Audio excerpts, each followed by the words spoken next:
One, two. One, two, three. One, two. Oh, looks like we're live.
All right. Hello, chat. Welcome. Good morning. How is my level? Seems pretty hot. So I'm going to pull it down a little bit. Good morning, everyone.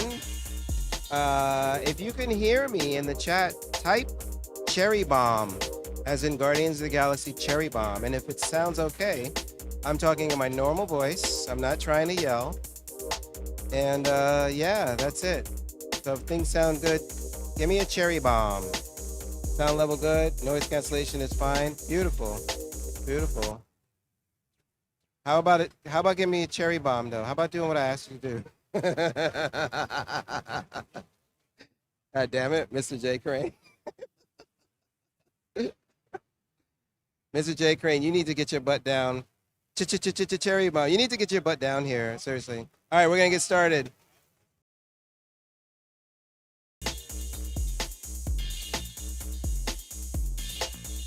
Our talent is grabbing water. Guys, the first one is great.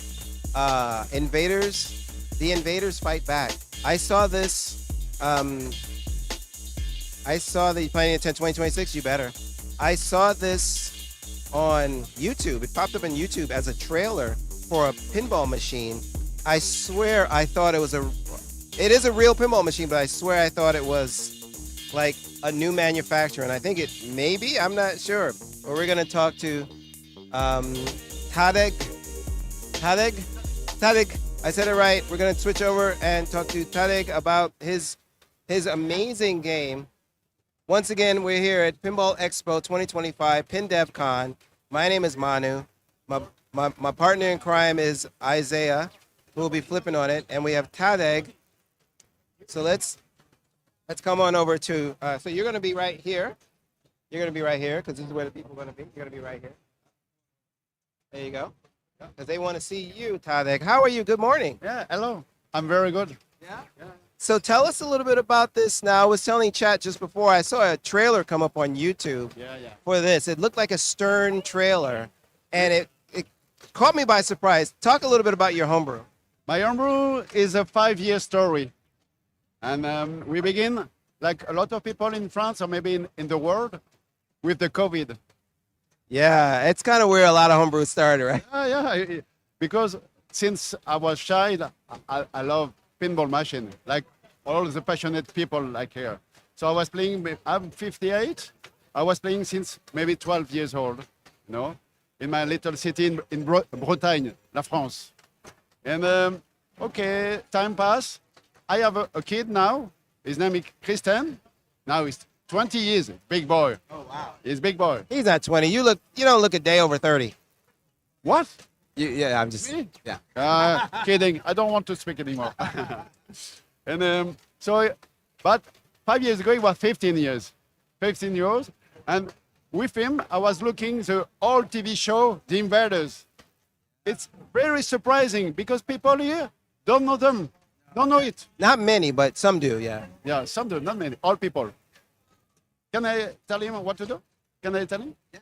If you want to go into mission, you have to touch right or right. Okay. You will hit select mission. You go inside, and so you can choose one of the 12 missions. Okay. And it will be the famous Reagan mission. You get it? Now, your backhand, it's possible. You get it? Easy. And you have to choose Reagan. Reagan. Yeah, that's it. If possible, people are, look, the topper is moving. Oh, wow. Wait. We got to get that. Topper is moving. Don't touch. Be ready. Look, play it. Yeah. You're on it. Prove it. And Oh, there's a ray gun. middle. A guy's hand just came out of the Yeah. game. So you have to shoot with, there is a timer. Where's the ball? Where's the ball? Oh, the ball is in the scoop. Yeah. The light. Oh, it's staged the ball. 10 seconds on. So you have to go quick. Go. Fast. Right. You get it. Just in time. Wow. Yeah, that's So, okay, Tadek, so tell us. Okay. So, I'm following. So, yeah, people like it very much. Like surprising. In France, yeah, I did only 2 shows in France. A woman, around 50, she was surprised. She nearly fall. She nearly fall. So we were looking for the TV show, and my son was 15 years, and we were playing sometime, looking with a great pleasure with him. And he said, "Hey, Dad, you can do a pinball machine with this. That's it." And I say, "Okay, let's try." And If my son said that to me, I'd be like, "Go in your room." No. yeah, but the truth, I give him a punch. But then you did it. Yeah. I try, and I can do artwork, metal piece, everything, but not the code. Okay. The code. So at this moment, after few weeks or maybe I don't know 1 or 2 months, he say, if you want to continue, what do you have to do? Because kids always say, let's go, it's easy. I say, I must find somebody to make the code. Say, let's go, easy for him. He don't do nothing. So I find a friend in the pinball world, in Brittany, because it's very small compared to here. And his name is Nicolas Pincema. And we met, and after blah, blah, blah, blah, blah, okay, we go on a first version. Him the code, and me, playfield, toys, and we work. For 2 years, we make a little try, like a flat Yeah. no ROM.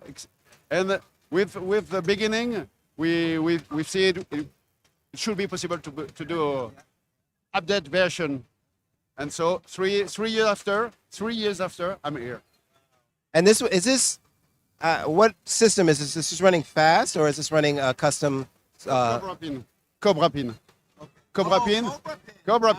with MPF. But to tell you the truth, for me, it's like Chinese. But you know what? This is your your brainchild. This is your. How difficult was it to come up, or how long did it take for you to come up with the rule set and the story of the game? In fact, because I was playing, I have a little collection in my house, like beautiful pinball, as everybody knows, Medieval Madness, Indiana Jones, He's got a medieval madness. and Theater of Magic. I had some other, but at the maximum, maybe I had 10, not at the same time, because I'm a little poor. Yeah. So I've got one. it's okay. Now I got one, with two with this one. So I tried several, but my model, the best for me is Medieval Madness. Like a lot of people, I think. But there is a lot very, very good. All pinball is nice. This really feels like an Attack from Mars version 2, like an upgrade. In fact, when I began to design it, it was a little simple because all I looked, there was like 6 missions, maybe 6 castles, 6. I said, okay, I'm going to make 12. That's it. So I said, if it's 6, I do 12. It was a lot of it's a lot of work now to say that for my friend in France, Nicolas, because 6 it's easier than 12. You know? So when you don't know about code informatique, you think it's easy, but it's not easy. So, how much of the actual show, The Invaders, is do you have in the game? How many show I went to? Yeah, like how many episodes of The Invaders? It's a TV show, correct? It's 67, all TV, American TV show, and there is for 2 years 43 episodes. Wow. And you have how much of it in the game do you have? I don't understand. Oh, how many video clips? How many clips from the TV show? I got like 60, and I learned to make it. So at the beginning it was like too long, you know. Yeah. So I have to be short. Yeah. Like 2-3 seconds. And you did all the artwork. You did the little icons. Icons, everything. What did you use to do that? Are you like After Effects or something? No. I tried, but no, because I was used to work with Photoshop, Illustrator, like a graphic designer in Brittany. Oh, okay. La région de Bretagne. La région de Bretagne. It's my country, you know. Coucou, la région de Bretagne. Coucou, les gars. Okay.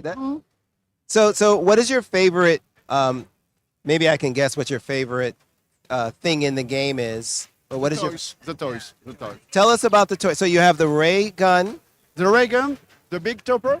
The topper is amazing. I'm glad we got to see that. Yeah. Yeah. In each mission, it's lifting.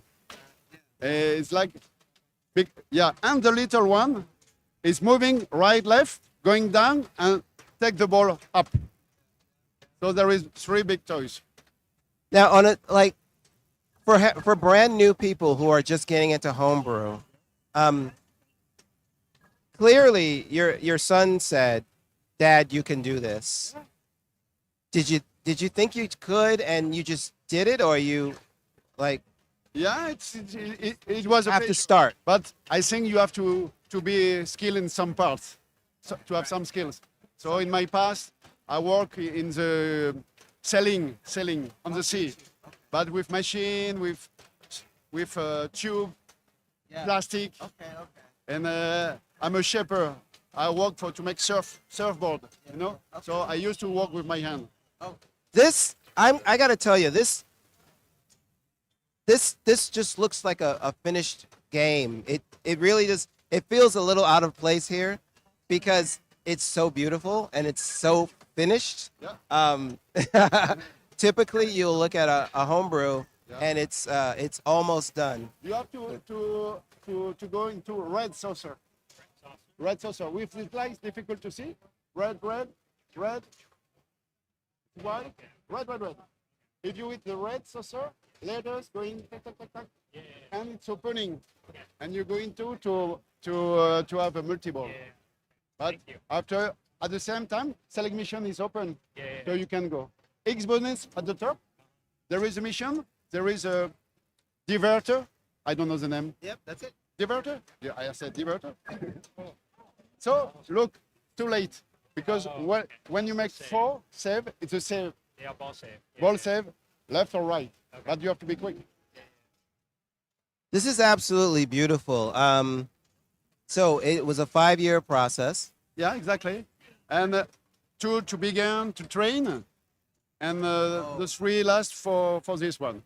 So it was like a 2-year like startup, like Yeah. learning. Okay, what What do I wood? what wood? What White you want wood. to do? The shots. Do Yeah. they feel good? I try with two playfield. One more simple, and I don't have it because I did stupid thing on it. I did a playfield wood printed, very high quality, and I mess everything with the vernis with the coat. I mess it. Well, You know, I say, oh, I try with professional. I try with myself with resin. Awful, awful, awful, awful. So it was a try, but a big try, and but it was not a success.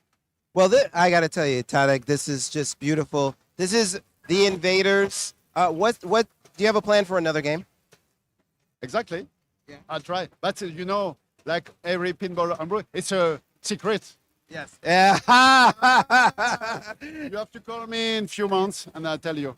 Okay, do you want to shout out real quick your YouTube channel so people can take a look at it? Yeah, it's possible. Yeah. Yeah. Go ahead. What? Speak your YouTube channel. What is the YouTube channel, or is it just Tad? I understand right now. That's okay. So I just met a YouTube. It's a Tad Pinball. TAD. Yeah, TAD Pinball. So you can find it, and maybe you can write the Invaders Pinball.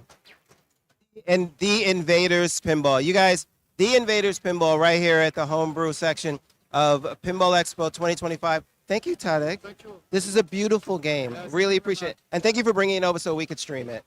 Yeah, but Thank you for bringing it over so we could actually play and it's stuff only like $100. that. All right, guys. We'll be back with another one. Thank you very much.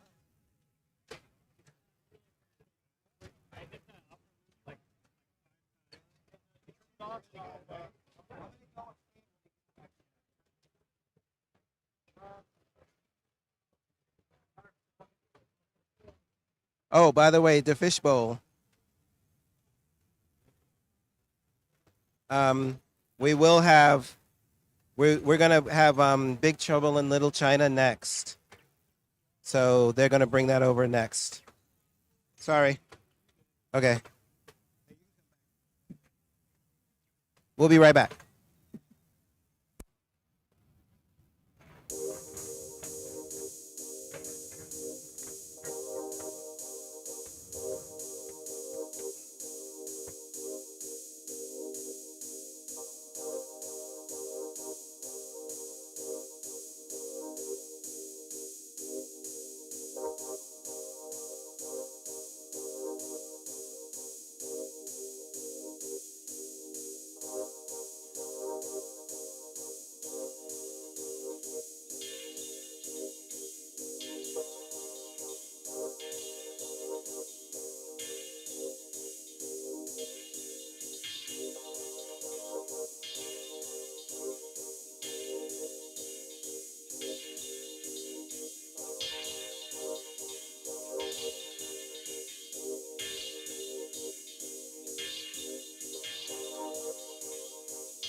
Hello, hello. My boss was telling me that there was an issue with the sound. So we did a sound adjustment. And then my boss was telling me that there was a sound sync problem, which I have zero control over. So we're going to just keep going. How you guys doing? How do I sound right now? I hope that my buddy Coleman came in. So far, so good. Uh, Sounds good. Okay, great. Thanks, guys. Thanks. Sync seems okay. Okay, maybe it was just my boss's. When I say my boss, you guys know I'm talking about a moto, right? Maybe it was just my boss's laptop. Hey, Flipstream, how you doing? Cat Jam. Sync was off in the prior view. So was the sync off in this view? Is the sync off? Here, let me come over here. Why would the sync be off in one view? Hello. 1 2 3 1 2 3. Hello. Very off? Okay. I'm not sure how to fix that though, because these are maybe I can restart the cameras. Left pane is on, center and right is off. Maybe I can restart the cameras. Playfield. Reset high. Use buffering. Okay. Maybe not use buffering. Maybe don't use buffering. No, there's no delay on the sources. I mean, I could rant and rave about this is not my gear. I'm not gonna do that, but I think I just did. Yeah. I think if we go with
all right, I'm back. Text screen. Yeah, there was no. This is. I would never set up OBS this way. But I'm not that guy. Now we have sound, but it still may be out of sync on the master shot. This is my master shot right here. Can I be in the shot here? Check 1 2. Check 1 2 3. Check 1 2. Check 1 2 3. I'm going to suggest next time we do this, do not use a laptop, and also do not use a Mac laptop. Left good and right bad.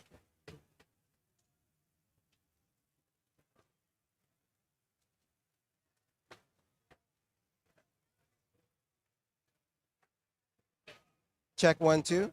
Yeah, I can see it. I can see it very off in OBS. That is that's the back glass cam. No, that is not the back glass. That is the frontal cam.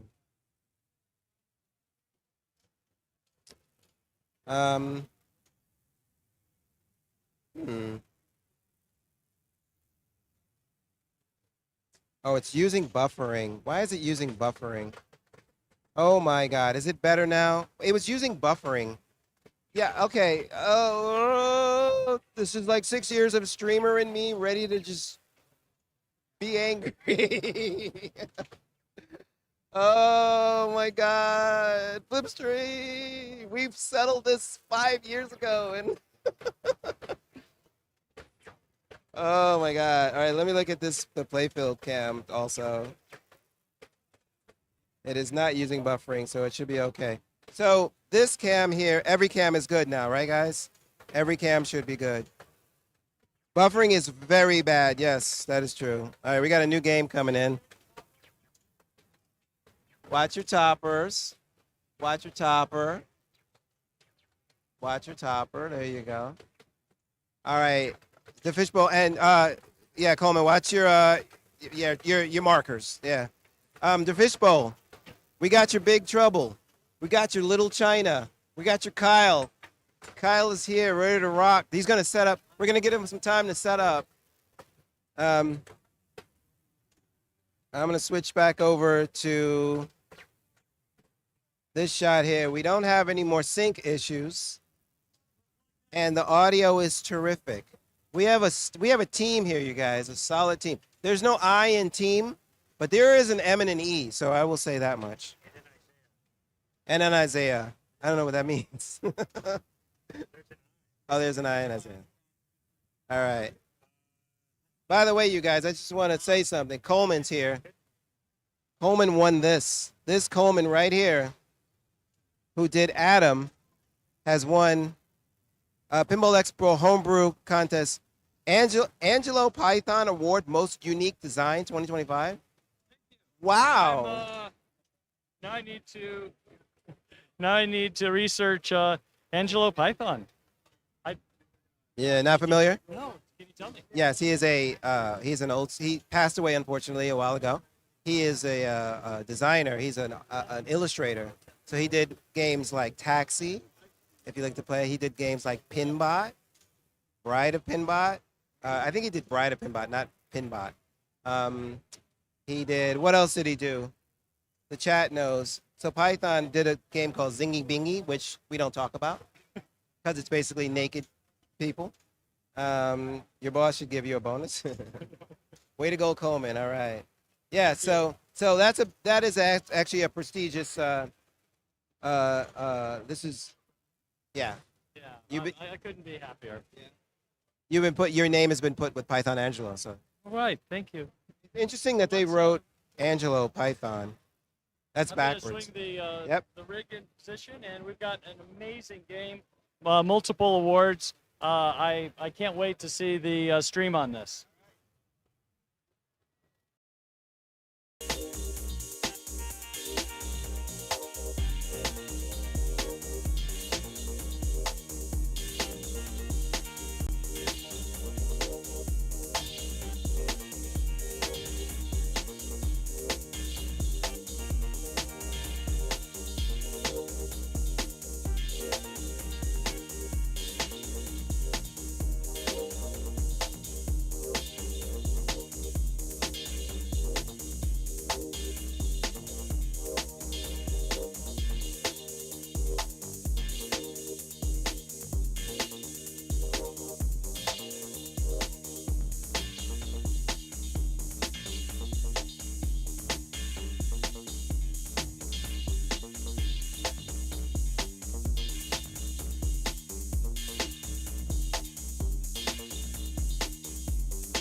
All right. All right, my friends. Now we're doing the best we can here with what we got, but we do have an aerial view of this game and as good a shot. Hopefully you guys can see the DMD and the back glass. We try and get as much in as possible. I can actually tilt this up a little so you can see the topper up there. It's amazing. But anyway, we're going to get this started. I'm talking to Kyle. Hey, Kyle. Nice to meet you, man. For 2 days straight. Glad to be here. Glad to talk about the game. Great. Let's switch positions so you can be in the shot. And so I got to tell you first, Kyle, I've gotten so many people in chat saying, where's Big Trouble in Little China? Where's Big Trouble in China? Well, maybe tomorrow we're going to give. So, Kyle, tell us a little bit about this fabulous look. It's finished. It's done. You're selling them now on the line. Tell us about it. Well, thank you very much for the compliment. So my first game was Friday the 13th. It debuted last year at TPF. Had a great response there, and I just had such a fun time building that game. And I said, well, what's next for me? Because I'm always thinking about what's next. So I didn't want to do another horror game, even though I kind of like that genre. So I thought, what 80s franchise? That does everybody want? Yeah. Has action, kung fu, monsters, magic. It's funny. Big Trouble in Little China. Likely a little too niche for the big guys, so I thought I'm just going to go all out. So that was kind of the genesis, and I drew out the layout on a cocktail napkin the day after I got home from TPF. Okay, so this is your second full homebrew. Between your first, how long did it take, and your second, and this one, how long did it take from conception to done? So I tell everybody, if you're really moving, it takes about twice as long to make a game as a human being. So the first game took me a year and a half. This game also took me a year and a half.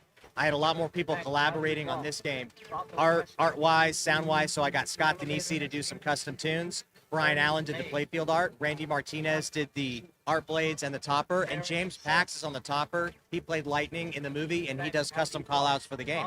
And John Carpenter signed the back glass. Wait, no, shut up. Shut it. For the modes, Brothel Rescue, that has one of the custom Scott Denisi tunes. So if you want the folks to hear what Scott Denisi did for the game, pick Brothel Rescue, you slap the center button. Wait a minute, okay. All right, let's back up a minute. Because not every normal person, I just hit you with a lot. you did, but not every normal person trying to do a homebrew is going to be able to get that roster of folks. How do you even approach any one of those people for a collab on a project? For sure. So I'm old school with my approach for the game. I mapped it out on a cocktail napkin. As far as the people who are involved, I just asked. I reached out to That's it. That's it. That's what you have to do. Do you want to be involved with my game? So before I asked, I wanted to make sure that this was a theme that they were interested in as much as I was, because if they were going to work on it, I wanted that same passion. Brian said yes, Randy said yes, Scott said yes, James said yes, and we were off. So I've said this many times on the stream, and it's like 50% of success is just showing up. So just put it out there. There was no magic powder you used, no special thing. You just put it out there and said, hey guys, would you be interested? Yeah, there's no secret. You just got to put in the work. And, there's no magic formula to reaching out to anybody in the industry or in that world. You just got to reach out and say, hey, this is what I'm doing. With the first game, I had a build log, and I wanted to show everybody what I was doing. With this game, I kept it a little bit closer to the chest. So everybody's involvement, I wasn't vocal about it because I wanted it to be a surprise reveal. So the trailer came out. Everybody that was involved was on the trailer, and it worked out really well. So what's this? What's the platform underneath of this? So I've got a mini PC. It's running fast, and Mission Pinball Framework, pretty much the standard with what all the other guys are doing. So my first game was on Cobra, and after I talked to Aaron at TPF, I was convinced. Obviously, he was super passionate. He helped me a lot because I had experience with Cobra, so he helped me with the wiring, with some of the logic. So it's on fast. Come over here a little bit. For sure. So fast and NPM. What did you find? Did you do the coding yourself? I did. So all of the interface, all the coding, the design and layout is all me. I built the cabinet. I transferred all the playfield. So all the design work, all the UI work, all the building work was all me. Okay, so for people who are not really strong in coding, how helpful is a like a Mission Pinball Framework? And do you think it could help someone who's like, I'm a little scared of code, or do you come from a coding background? I was an English major in school. I'd never coded anything in my life before my last game. So with Homebrew, you have to be kind of good at a lot. So, you're an inch deep and a mile wide. If you're really, really good at woodwork and you suck at everything else, okay, you can learn it, but that's not going to give you an advantage. So I don't have a coding background. MPF was written intentionally for people who don't know how to code to be able to make their own game. That doesn't mean that it's easy. There's a steep learning curve, and you have to think about things differently. But once you get the hang of it, then you can start to do modes and light shows and that kind of stuff. You just got to put in the work. Period. Dot. See, I'm not sure. It's like trying to put the universe in your brain. When you tell a person, when you bring up a game that looks like this, do you guys realize how much work that was done to get to this point? And that's not to scare you off. That's just to say, like you said, it takes time. Like the rule set alone, how long? I know there's not a quantitative how long, but about how long did it take for you to come up with a concept for the rule set for this game? So with each one of my games, I saw the game before I'd ever drilled anything into wood. I just knew what it was going to look like, and I knew how the rules were going to be laid out. Narrative to me is important, and we were talking about this yesterday at our seminar with Friday the 13th. Before you even step up to the game, who am I and what am I doing? I'm Jason, and I'm chasing counselors, and I'm collecting weapons. With this game, you walk up, and you're Jack Burton. You are in the Pork Chop Express, and you're battling your way through monsters and magic to fight Lopan. And that drives the rules, and that drives all the modes. Okay, so did you at some point the game just started kind of driving itself and starting to kind of talk to you and say, I want to be played this way, and stuff like that? For sure. So it's got a pretty typical pinball rule set in that you've got to collect a couple of achievements to get to the wizard mode. So, you watch the movie and there's so many moments. So those are my modes, or I call them my missions. And then there's monster battles, with like eyeball monsters and werewolves and stuff. Those are my monster battles. And then I have something called Darkest Magic Multi-Ball, with my shirt. So you collect magic letters by getting ramps and skill shots and that kind of stuff. You spell magic and that will give you Darkest Magic Multi-Ball. Those are the 3 achievements in order to battle Lopan, who's the main bad guy. I had all that in my brain within 10 seconds of me deciding on the theme. It's just the execution and making sure the modes were fun and the shots were fun was a challenge. I don't usually do this, but I'm going to ask my player right now. Isaiah, what kind of shots do you like so far in this? That center shot, hitting the right orbit all the way around to the left, and then banking it off the left into the center, it feels really good. I hit that right orbit twice in a row into the center, and then it's making progress towards the multi-ball, and that's where I want to be, is in a multi-ball at all times. What's your favorite, what's some of your favorite things on this layout? What is your personal? So I have a lot of happy accidents that I wish I could take credit for as far as the flow. So I use a lot of existing mechs and devices from other games that I enjoyed. But I think what I'm most proud of is that horseshoe shot around the skull. Initially, there was a pop bumper in there, not a buck or a drop. So I said, I think something that's more interactive would be fun. So I built the skull, the ramp goes around the skull. There's a horseshoe around the skull. That shot feels really good, especially when you hit it from the upper right flipper. When I hit that, I'm like, wow, that was really cool. So it's neat to do that on your own game. Did you have to think about whether you wanted a 2-flipper game, or is everything a 3-flipper game now? So my first game was 2 flippers, and I knew this one was going to have at least 3. Just to kind of open up a little bit of shots. There's almost twice as many shots in this game as my first game, and you just get there by more flippers. So yeah, so speaking about number of flippers and everything, when you add a 3rd flipper up in the top, what kind of trouble can you get into with that 3rd flipper? You can get into big trouble in Little China. You want to make sure. Yeah, so here's a bonus, and then you got the Guardian up there. Those are all the battles. So you got the 3 Storms, the Wild Man, and the Guardian. And those are the guys that pop up during the bonus. So to your question, with the flipper, you want to make sure that flipper does something that no other shot can do. So you can hit the drop targets if you're lucky with the bottom flippers, but that ramp from the upper flipper, that's the only shot you can do. You can also hit that horseshoe shot. So to actually position that flipper is a lot of failing forward. You try it, you fail, you do it again, you fail until you get it. So everything on this game was trial and error. I failed with a lot of positions, but you use that and you move forward to shots that just feel good. So the layout, is familiar, right? There's nothing overly goofy about the layout, but that's what I wanted. Something that you could walk up to, know kind of what you're shooting for, and the shots just feel good. It looks very shooter friendly. You know what I mean? It looks very. It's yeah, you lost it. Pinball, ladies and gentlemen.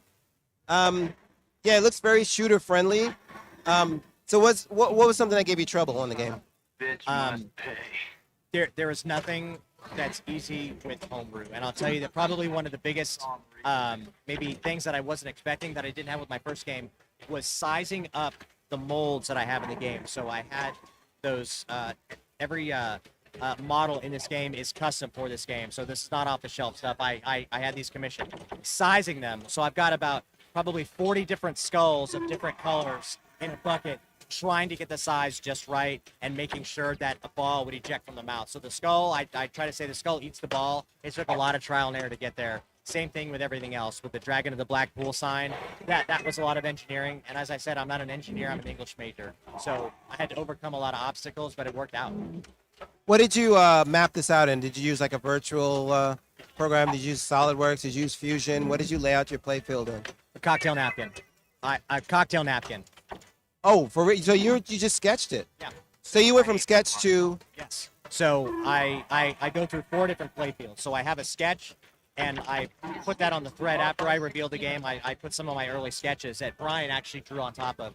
So with my first playfield, it's all bets are off. I'm drilling, I'm gluing, I'm sawing. And you're okay. I love to hear this, Kyle, because it's like you're okay to fail forward. Absolutely. Because you got to get through some failures to get to that solid thing. You're not going to start perfect. You're not going to start perfect, you guys. So, a lot of people might be intimidated because they don't know how to use those programs. I don't know how to use those programs. So I can either draw the game and just try it. So that's how I am as a builder. Other guys are different. They have to have everything mapped out in SolidWorks, CAD, virtual, whatever. That just wasn't me. So I get my first playfield. I figure out kind of what feels good, and then I move on to my second with the inserts, move things around. My third one is out there that has the art as a sticker, and this is my fourth and final playfield, where I kind of had everything where I wanted it. All right, cool. So, Kyle, here's what I'm going to do, because we talked to a lot of people. Talk Isaiah through some of the game. Talk Isaiah through some of the game right now. What do we do? All right, here we go. So the goal of the game is to battle Lopan.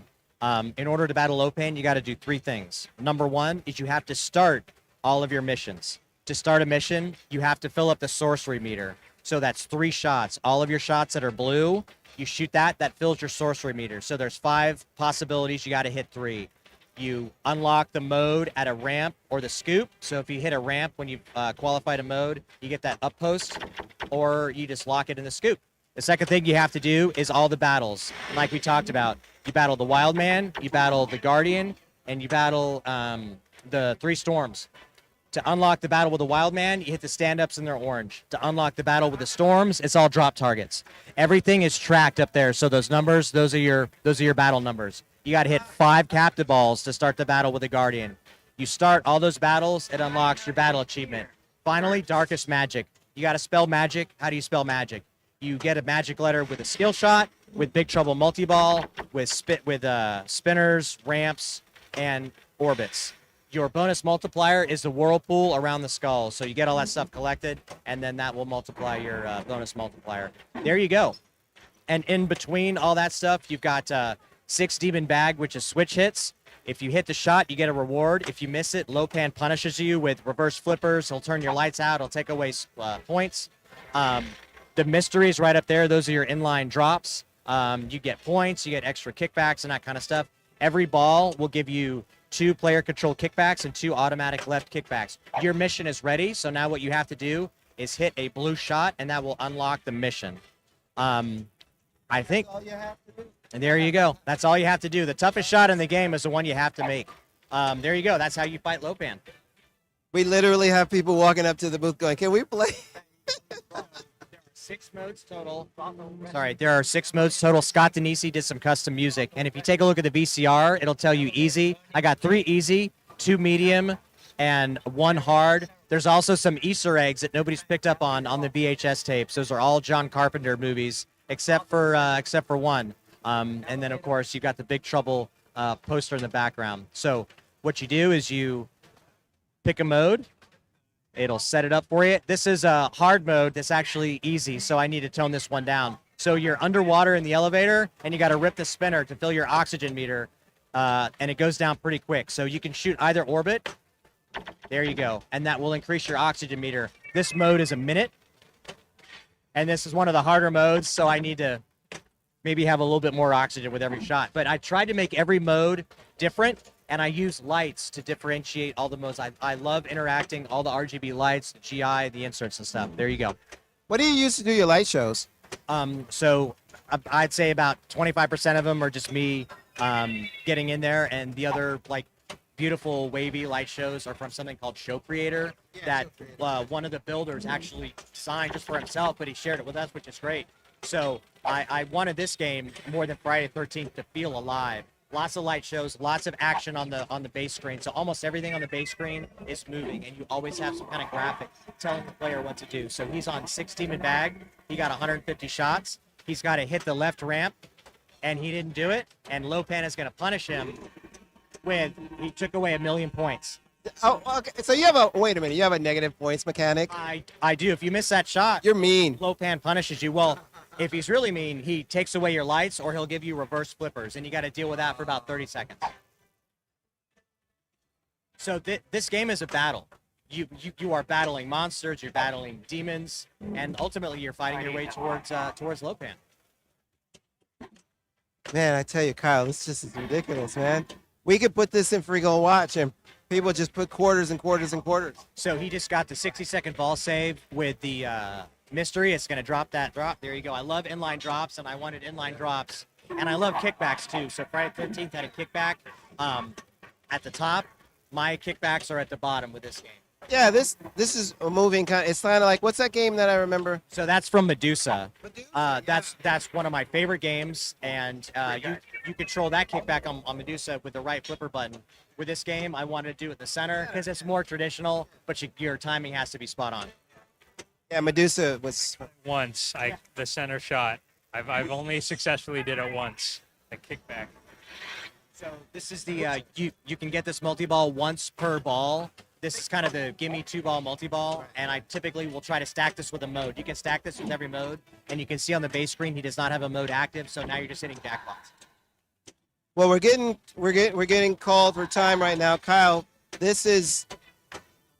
Come on, man, bring it, baby. I love it. What's your plans for your next one? Oh, wait, that's a secret. So I got the next 3 games mapped out. I'm working on a game for my company. They found out that I make pinball, so that one's about done. As soon as I get home, I'm going to put this one in the corner and work on that one. The second game is I'm going to work on a game with some of my homebrew buddies here, and we're all going to work on the same game. The third game is going to be something like this, some fun theme, that maybe it's a little spooky, maybe it's a little funny, maybe it's a little sci-fi. We'll see. So the next, I don't want to call it cornerstone, but the next game from me will be around the corner. There's a line of people waiting at your booth, so let's let you get your game back to your booth. Thank you so much, Kyle. You bet. This is amazing. This is Big Trouble in Little China. You're really good, man. I gotta go over there and stand in line. Well, that's why I bring out the big guns for some of the games. Thank you, guys. We'll be right back.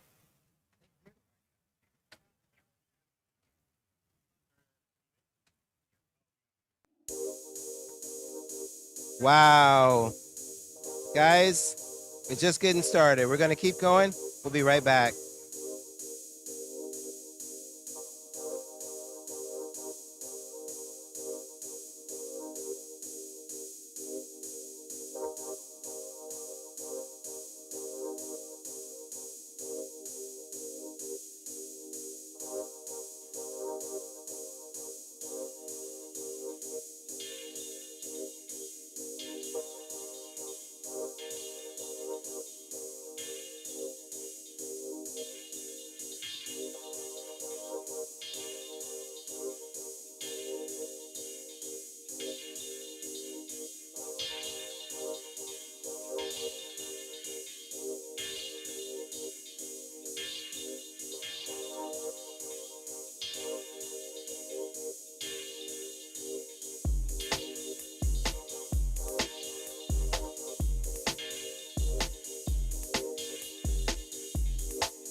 So we're getting set up with our next pin. Hi there. Or whatever it is. Because the dude just brought over a TV. Like a literal CRT TV.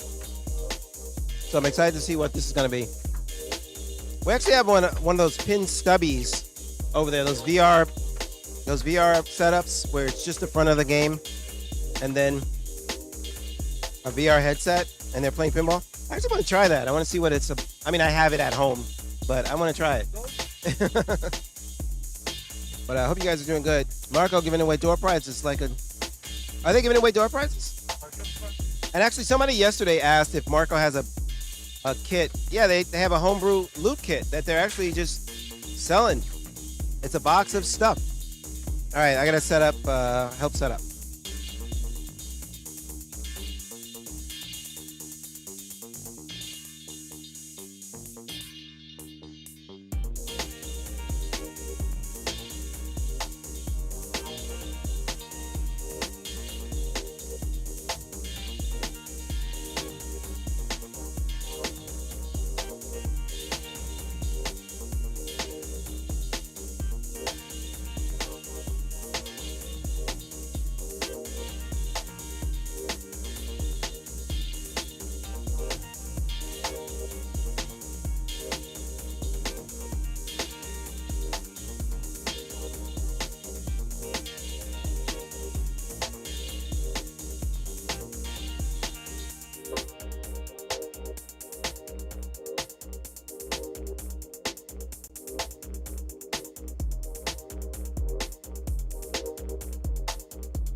All right, friends, we are here again back. Anthony's right over my shoulder.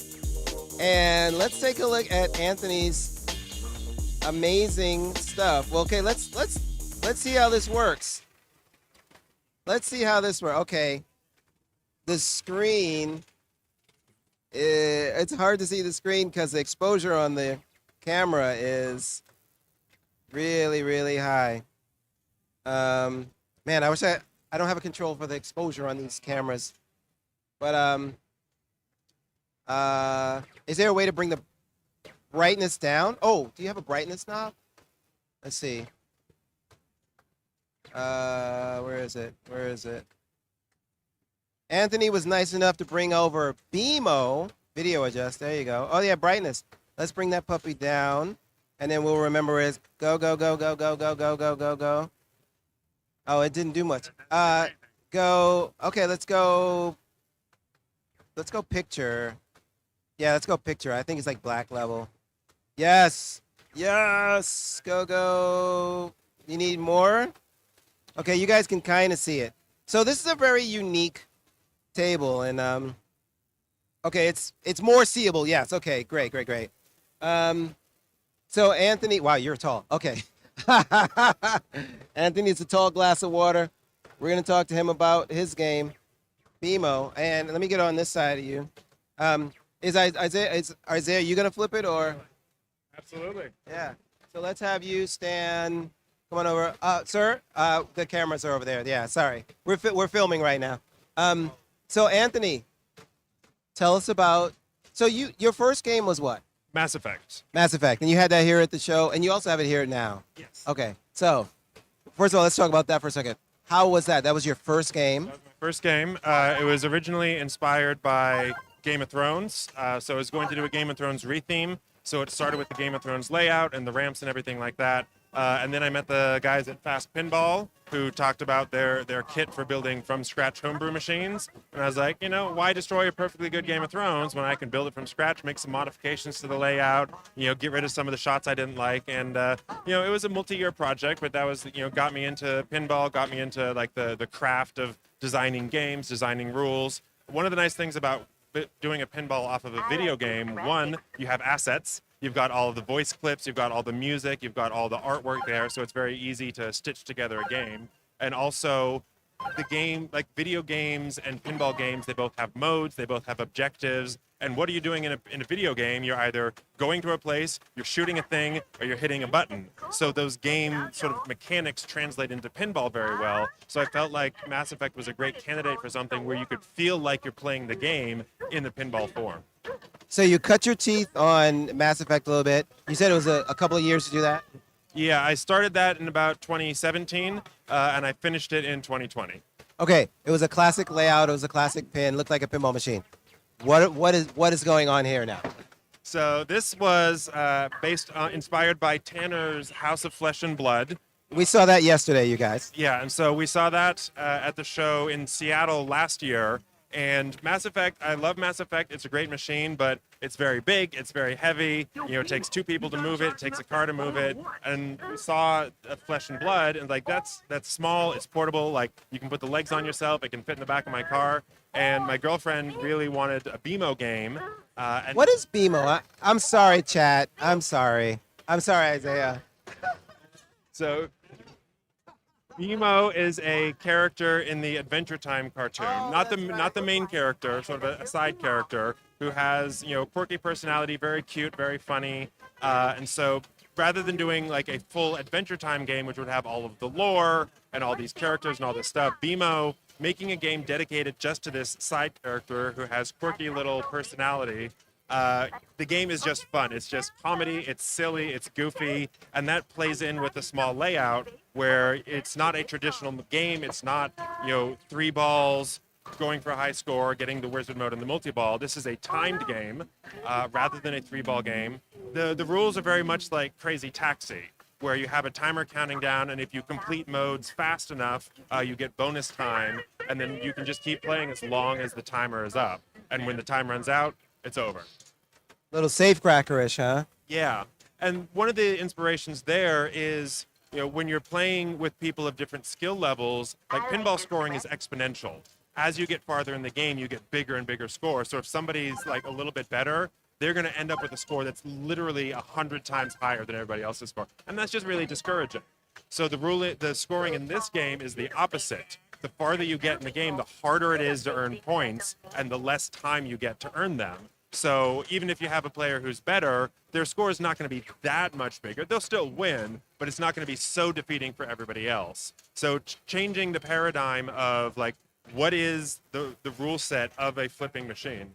Yeah, you can, or here, this is another lesson I learned is that when you're at a show and you have to mess with your game a lot, sliding the glass out is really a pain. So just make a lid. Look at this guy. It's so easy to fix things, because at a show like this with Look at this. a game, you're always having to work on stuff. You're always having to fix stuff.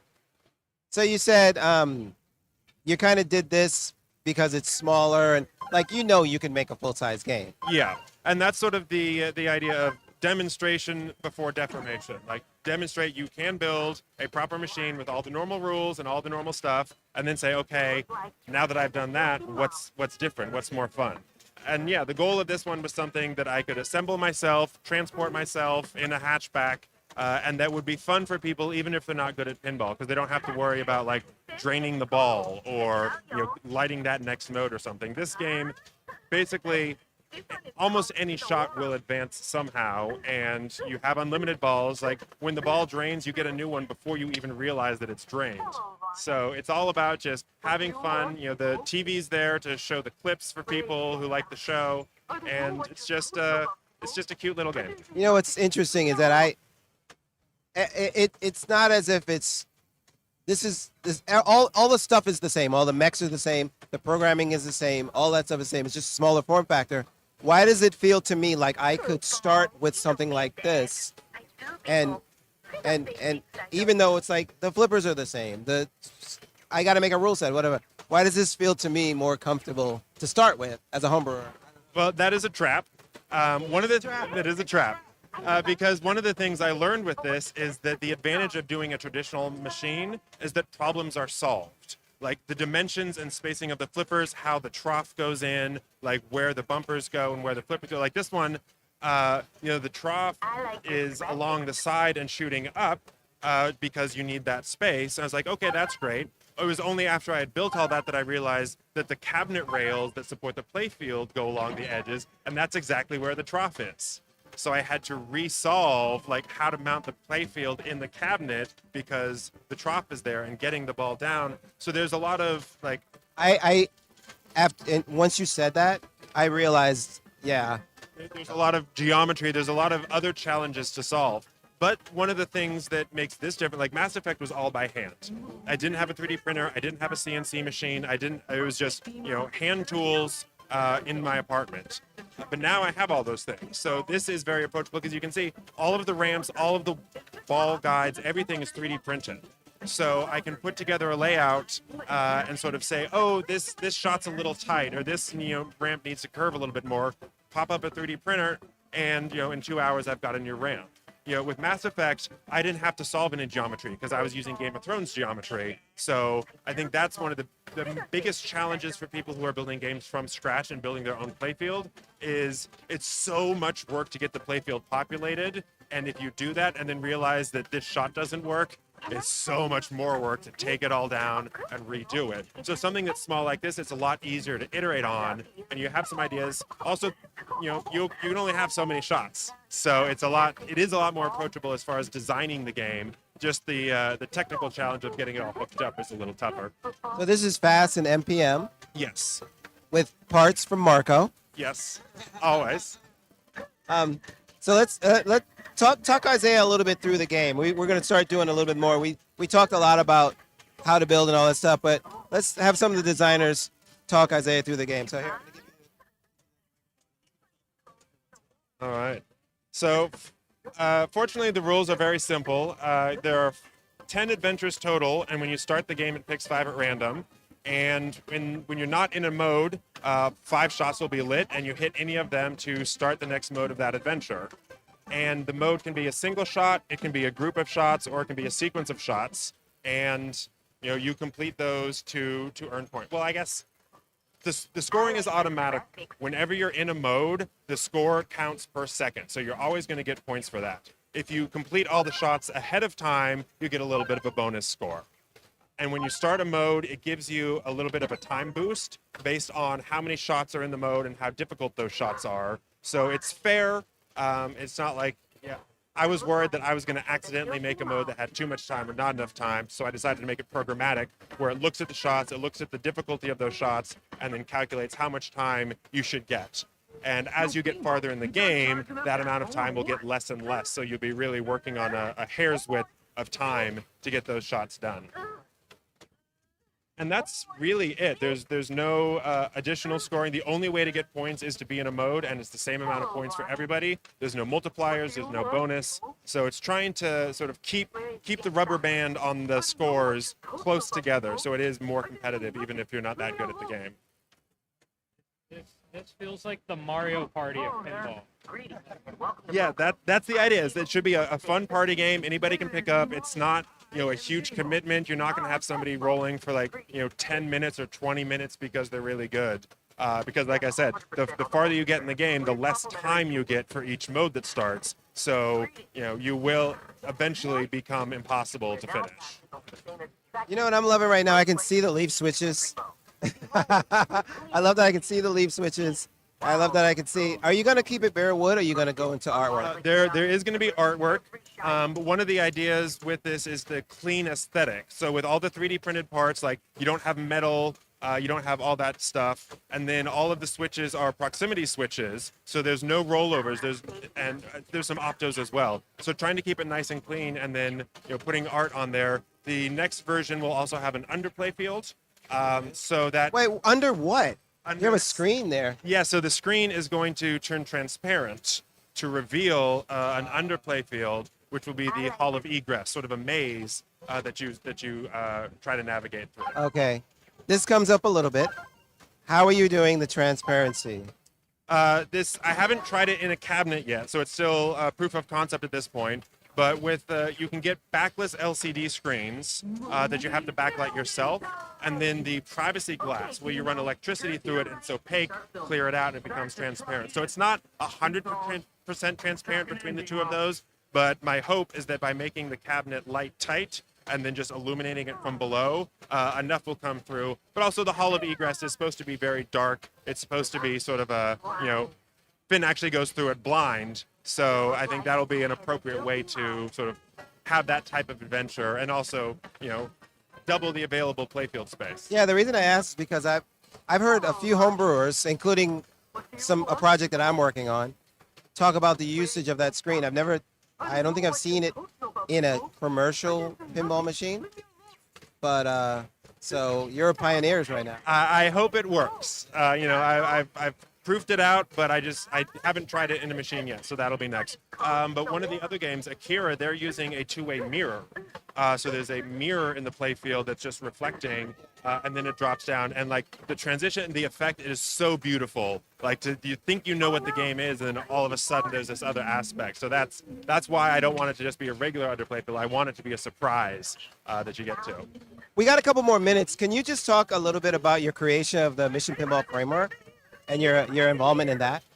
Yeah, so I have a little bit of Python experience, and Mission Pinball is an open source project. So when I started working on Mass Effect, I was doing it the classic style, because you do it in Python, it's written in Python, but it's designed to use nice, easy text files. Say this is a shot, this is, score points when this happens, start this mode when that happens.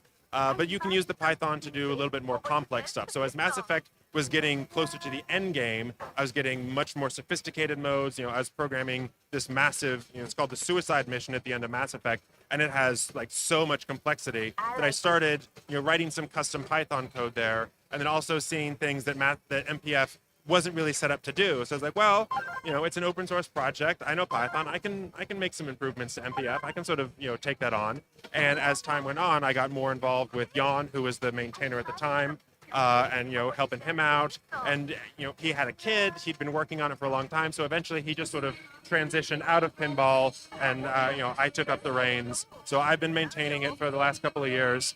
and I also started the new Godot media controller for it. Which is huge. It is huge. I mean, it's still in the early stages, so I made some YouTube videos trying to walk people through the process to make it a little more accessible.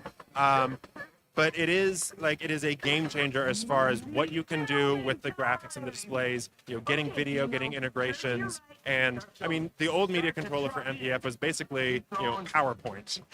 It was very rudimentary, like having slides and putting things on them. So with Godot, like you can see the screen, you can drag and drop, you can preview it and run it all. And also it's just a lot faster. It's a lot more optimized because it's a game engine. So that's been my big project for the last year or two. And, BMO is an example of that, like using Godot as the game engine for pinball. And I believe some of the other commercial manufacturers use Godot as well. I don't know for sure. I was gonna ask Alex, how does it feel to have your game have your code in other games? Like I know that Winchester uses it and June uses it.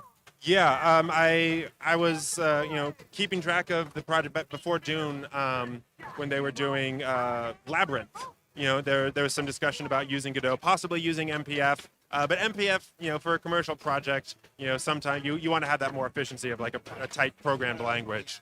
But I was really excited to see that, and to me that proves out that Godot was a good choice because I did a lot of research. I looked at Game Maker's Studio and Unity and all those types of things, and other people have done that. Like there are pinball machines that are using Unity or Unreal or things like that.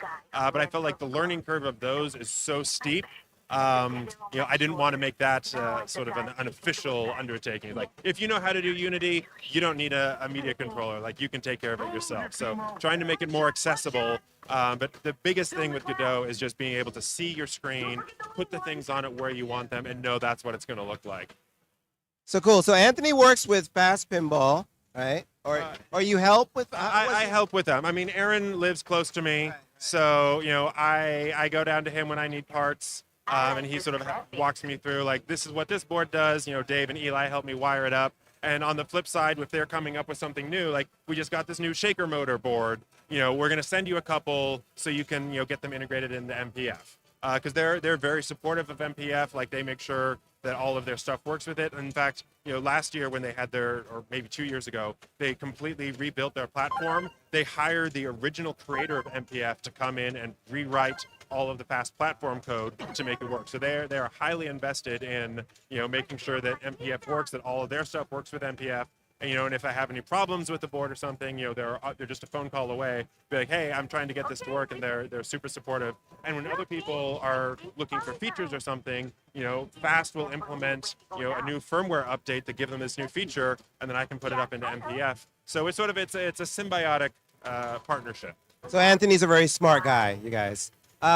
Thank you so much for bringing BMO over and letting us check that out. And they can watch your YouTube videos on all your projects that help Fast Pinball. And so I have a couple of videos about my projects, mostly Mass Effect, and then a new video series that just literally from scratch setting up MPF and Godot to make a game and get it flipping and get your screen showing up and all that stuff. So hopefully trying to make it a little bit easier for folks. You're doing God's work. Thank you so much, man. Once again. All right, we'll be back. This is BMO. We're at the Expo 2025. This is great, guys. Let's keep it going. Let's keep it going.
All right, friends, we're almost ready with our next game.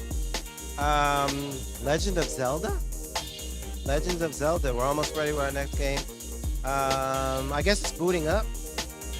I don't know. Mike Wiz is over here. If you can see him over in the corner. We're waiting for the game to boot up, I think. Mike, are we almost ready? We good? Yeah, you can fire it up. I'll get the people started. All right, we're back. We got another beautiful homebrew right here. Wielded on him. Mike was really nice enough to let us bring the game over so we could showcase it. This is Mike Wiz's. I'm crossing the camera, which is terrible, but this is Mike Wiz. Mike? How you doing? Great. All right. What do you have here? What is your homebrew called? And This is The Legend of Zelda, and it's based on the NES game. I'm not familiar with the Legend. Legend of who? It's like Link and Zelda and Ganon, but it's a retheme. The playfield layout is Flash Gordon. I removed one of the pop-uppers. You can see that on the left there, and added a drop target, and then there's a scoop behind there. It's way faster. Yes. Added a ball save. So if the ball is going down the middle, press the launch ball button, and that will pop up. So right now he went to the dungeon. See that there? So what he has to do, this is dungeon number 1, the eagle. So what he has to do, I just basically took the rules for the NES game and applied them to pinball. So if he hits those 3 drop targets on the, so if you would have hit your button, it would have popped up.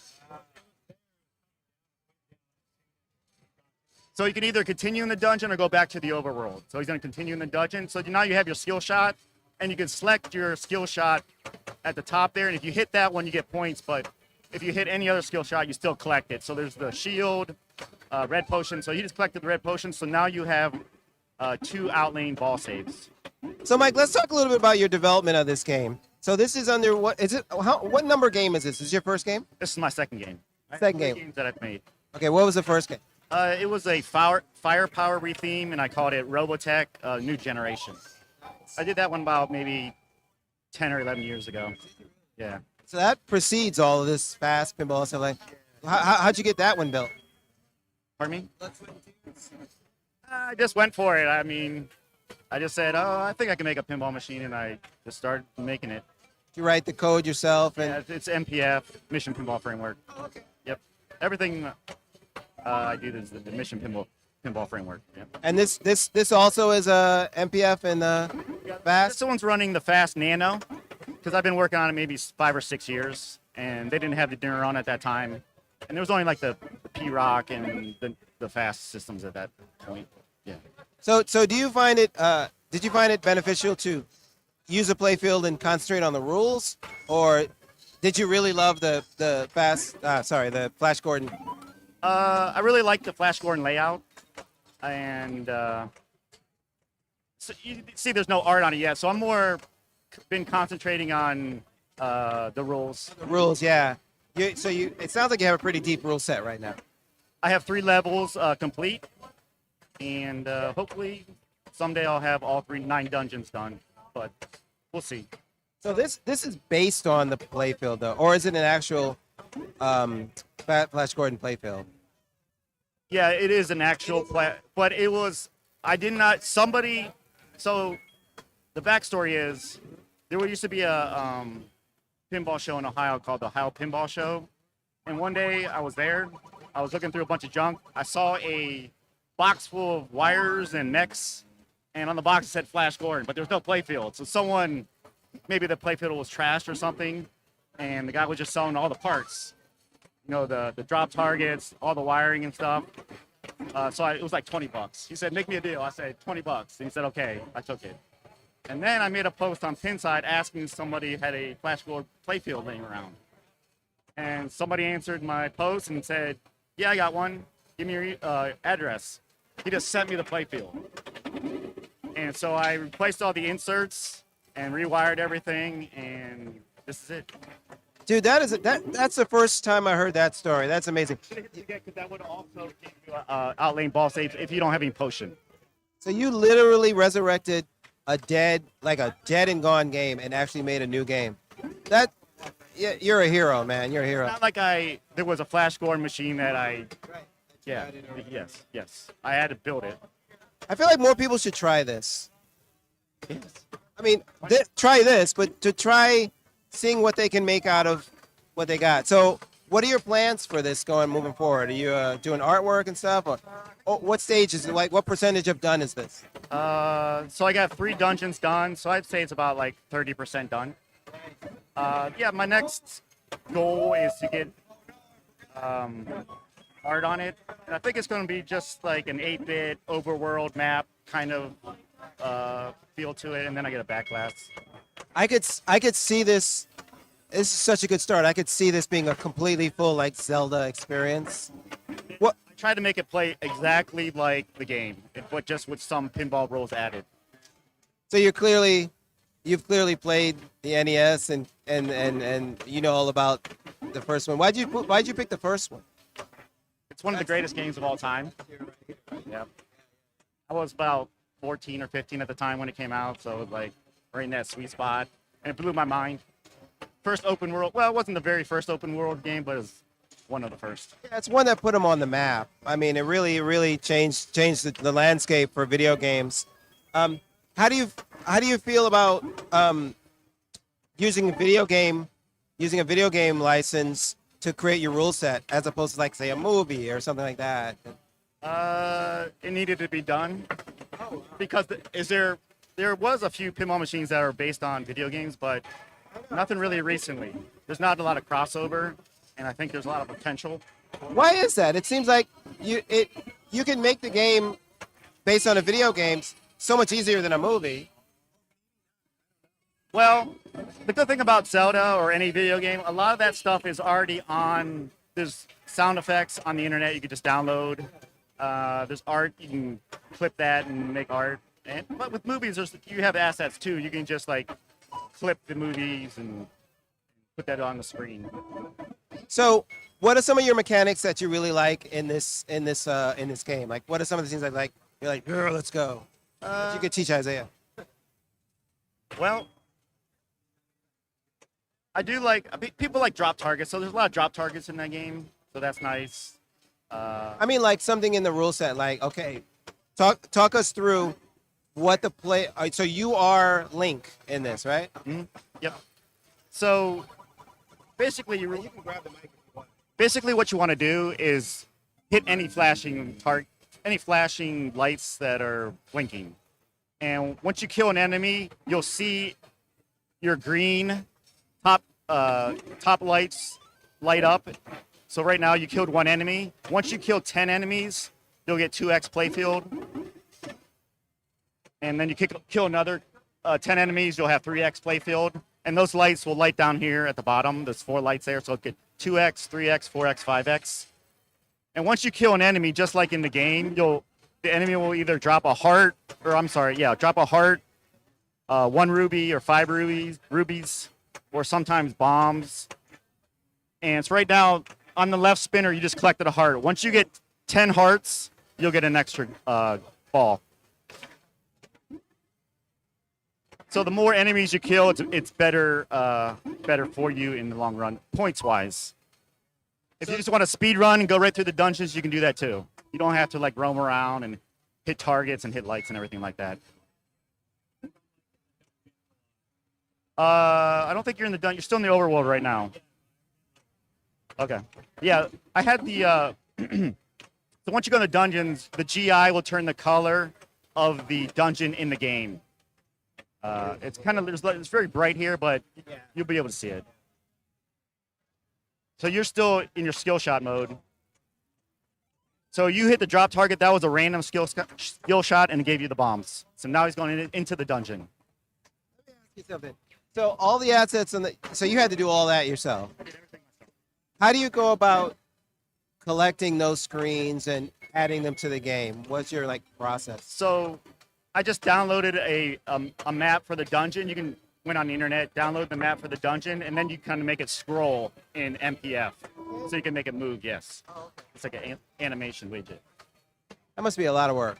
Yes, I've been working on this for like 5 years, and I've only got 3 levels done. So yes, it's a lot of work. But I've been doing other games and things. So You're doing the game. So at what point do you move to artwork and stuff like that? At what point would you feel comfortable moving right now, yeah. I think I'm ready for artwork because Are you gonna- I know all the rules already, except I just don't have them programmed, but I have it in my brain and what to do. Are you thinking of collaborating with some artists, or are you going to handle it yourself? I'm gonna do this one all myself. Yeah. Because I'm assuming you did your last one all yourself. Yes. Yep. I think it's.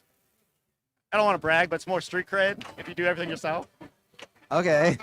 But then you can say, I did it all myself. I didn't pay anybody, and this is my game that I made by myself. There are people who are. We've been talking about homebrews and building, and there are people who refuse to kind of do a homebrew because they can't do everything. That's true. If you can't do everything, yes, and people want to help you out, or you have the money to pay somebody to do it, go for it. But you're saying what Mike Wiz is saying is like, guys, just jump in the pool. Like if you I can never use Photoshop. Yeah, so you didn't have any more shields left. So you get 1 shield every ball, and if you get the skill shot for the shield, you get 2 more. So it ran out. How's your show going? Like how are people reacting to this when they play it? I've been taking it to a few shows in Ohio, and I took it to here, and people really dig it. I mean, I think they like the theme a lot, and the simplicity of it also. I hear a lot of feedback on that. Some people don't really want deep rule sets, and this one's just about hitting things. There's no building up your jackpot, Is there anything that surprised you about a player reaction or something that you didn't expect when you showed it? In the overworld, when you get the sword, they're like, "Oh, cool." I don't know. Did you get the? So you haven't got the sword in this game? Yeah. Having the ball fall into the scoop. Right. The saucer there. Saucer, Yep. having it be like, you got the sword. Yep. Shooting was part of the game. Yeah. 'Cause that in the game, that's pretty much the very first thing you collect. So when people see that, they're like, "Oh, I remember doing that." My older brother played it, and cousins. Are there any other Nintendo properties that you would consider, like old school NES stuff, you would consider trying? Well, my other game, I have 2 games here.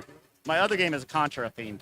Oh, get out! No, They said you didn't have enough time to stream it. no, yeah, but I got enough time to come over and play it, bro. Cool. I'll show you. I'll show you it. That's pretty. I really like the music in Contra, so that's why I did that one. Can you go? Can you put the Konami code in it? You want to cheat? Yeah. I want 30 balls. Wow, that's. There's only 3 levels in there, so I think you can complete it with maybe 5 balls. You're a good player. You should just put it in and just have something come up on the screen and go, "Nah, we don't play that, bro. All right. We don't have BA though, so." All right. Yeah. No, I have a button on the door. I can do. Yeah. Like we definitely got to check that I out. can make it something work for you. Okay. Konami code in there. Right. So is it? You got the raft, so you have to get the raft to get to level 4. But level 4 is not programmed yet. But How's he doing though? How's Isaiah doing? pretty good so far. Not bad. He's figuring it out. So the bomb is lit at the pop bumper there, lower pop bumper. It's like pulsing. This is I can't wait to see like artwork and stuff go on this. It's gonna be so cool. So what you got to do now? You need to get the key. So what you need to do? You don't have any keys in your inventory, so you got to hit those 3 blinking drop targets in the top. So you can backhand it up there. Now hit it. this is the old school Flash Gordon style right there. You killed him with the bomb, so you have the key. Now you got to hit that door at the top. That's blinking yellow. Got it. Look at it. Look at this kid. So now what he has to do is complete all the 3 lights, kill the 3 enemies on the right-hand side to get to the next part of the dungeon. This is really cool because it's kind of you kind of got to think too. Kind of got to strategize. Doing a pretty good job. I want to see him do it.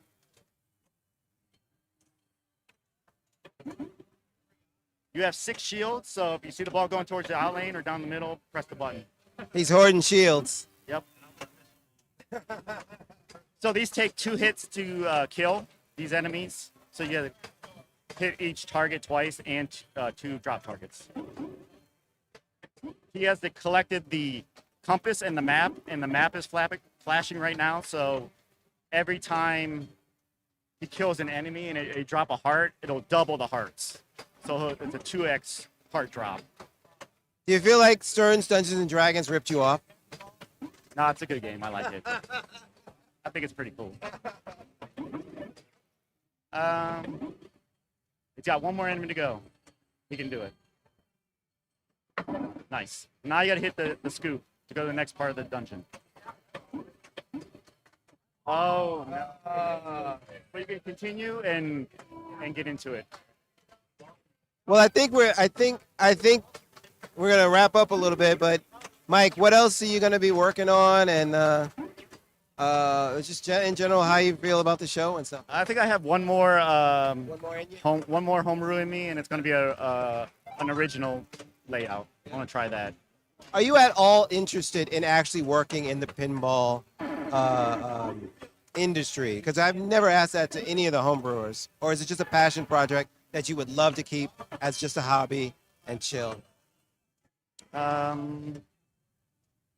Both. Yeah. If someone offered me a job, I would do it, but I would continue to do this also. It's not like a necessity, but But it's the passion, and it's. I mean, look, you're bringing friggin' people in and having fun with your game. That's the drive. I would also like to take this to video game conventions. If there's any conventions in Ohio or that want me to go there with this game, I think people would really like it.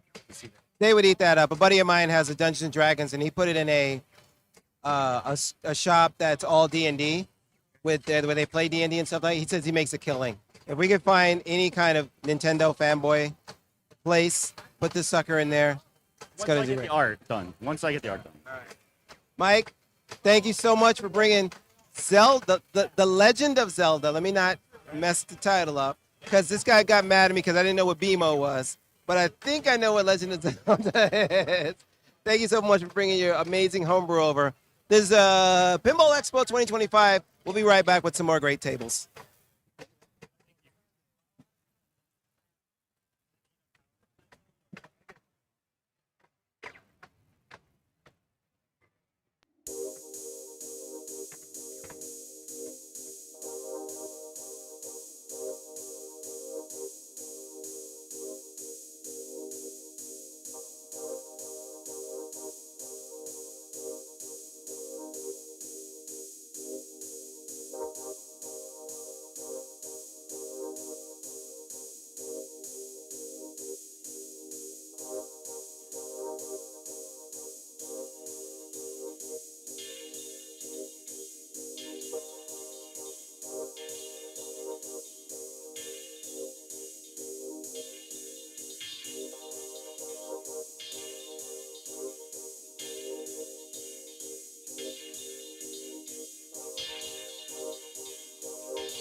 All right, today we're staying a little ahead of the game. I got to get myself some Coca-Cola. But the next table that's coming up, pinball machine, if you will, the next pinball machine is going to be Mad Max. So stay tuned to see Mad Max in all its fury.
All right, if you're still hanging out, thank you for hanging out for so long. We're trying to move the games in and out as fast as possible.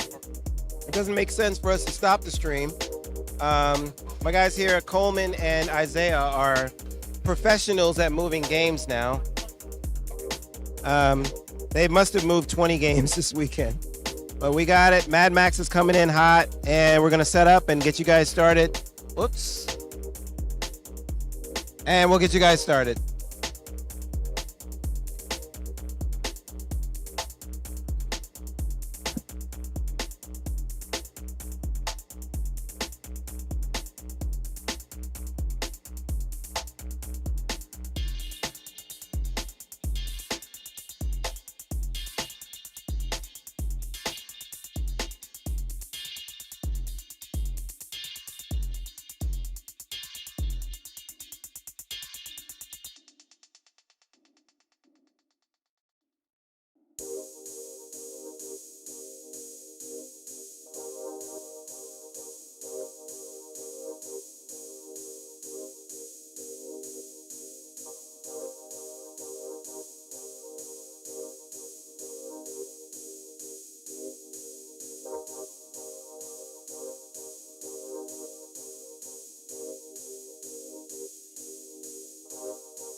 All right.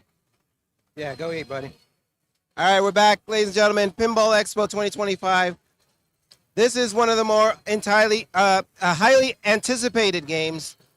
I actually got to play this at Golden State, and I'm telling you, this is a banger. I heard nothing but, and this is from like people who run arcades. They're like, "Did you play Mad Max?"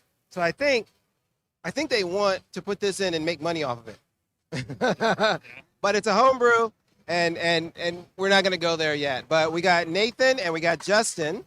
Justin, they're both part of the team, the Mad Max team. Nathan, Are you? Who? Which one of you is the main designer here? We designed it together. Together? I did all the, like, most of the mechanical stuff as far as making it and bolting it together. And then he wrote every line of code. He did the GUI, everything on the screen and all the modes and everything. All And the this light shows. is this built in anything here, like fast or what is it built? We use fast boards and MPF for the software. Are you a coder, Justin? I guess I am now. Before we started this, I haven't really coded. I knew a little bit about it, but I haven't really coded anything. Nothing on this scale. And just doing this was a huge learning experience. You know. It was Yeah, a I huge bet. blast. Here, let me just adjust this so we can see Justin a little bit. There he is. See yourself over there? Say hi. All right, so Justin, why don't you get flipping on the game, and I'm going to talk to Nathan about the development of stuff. So, where'd the idea come from?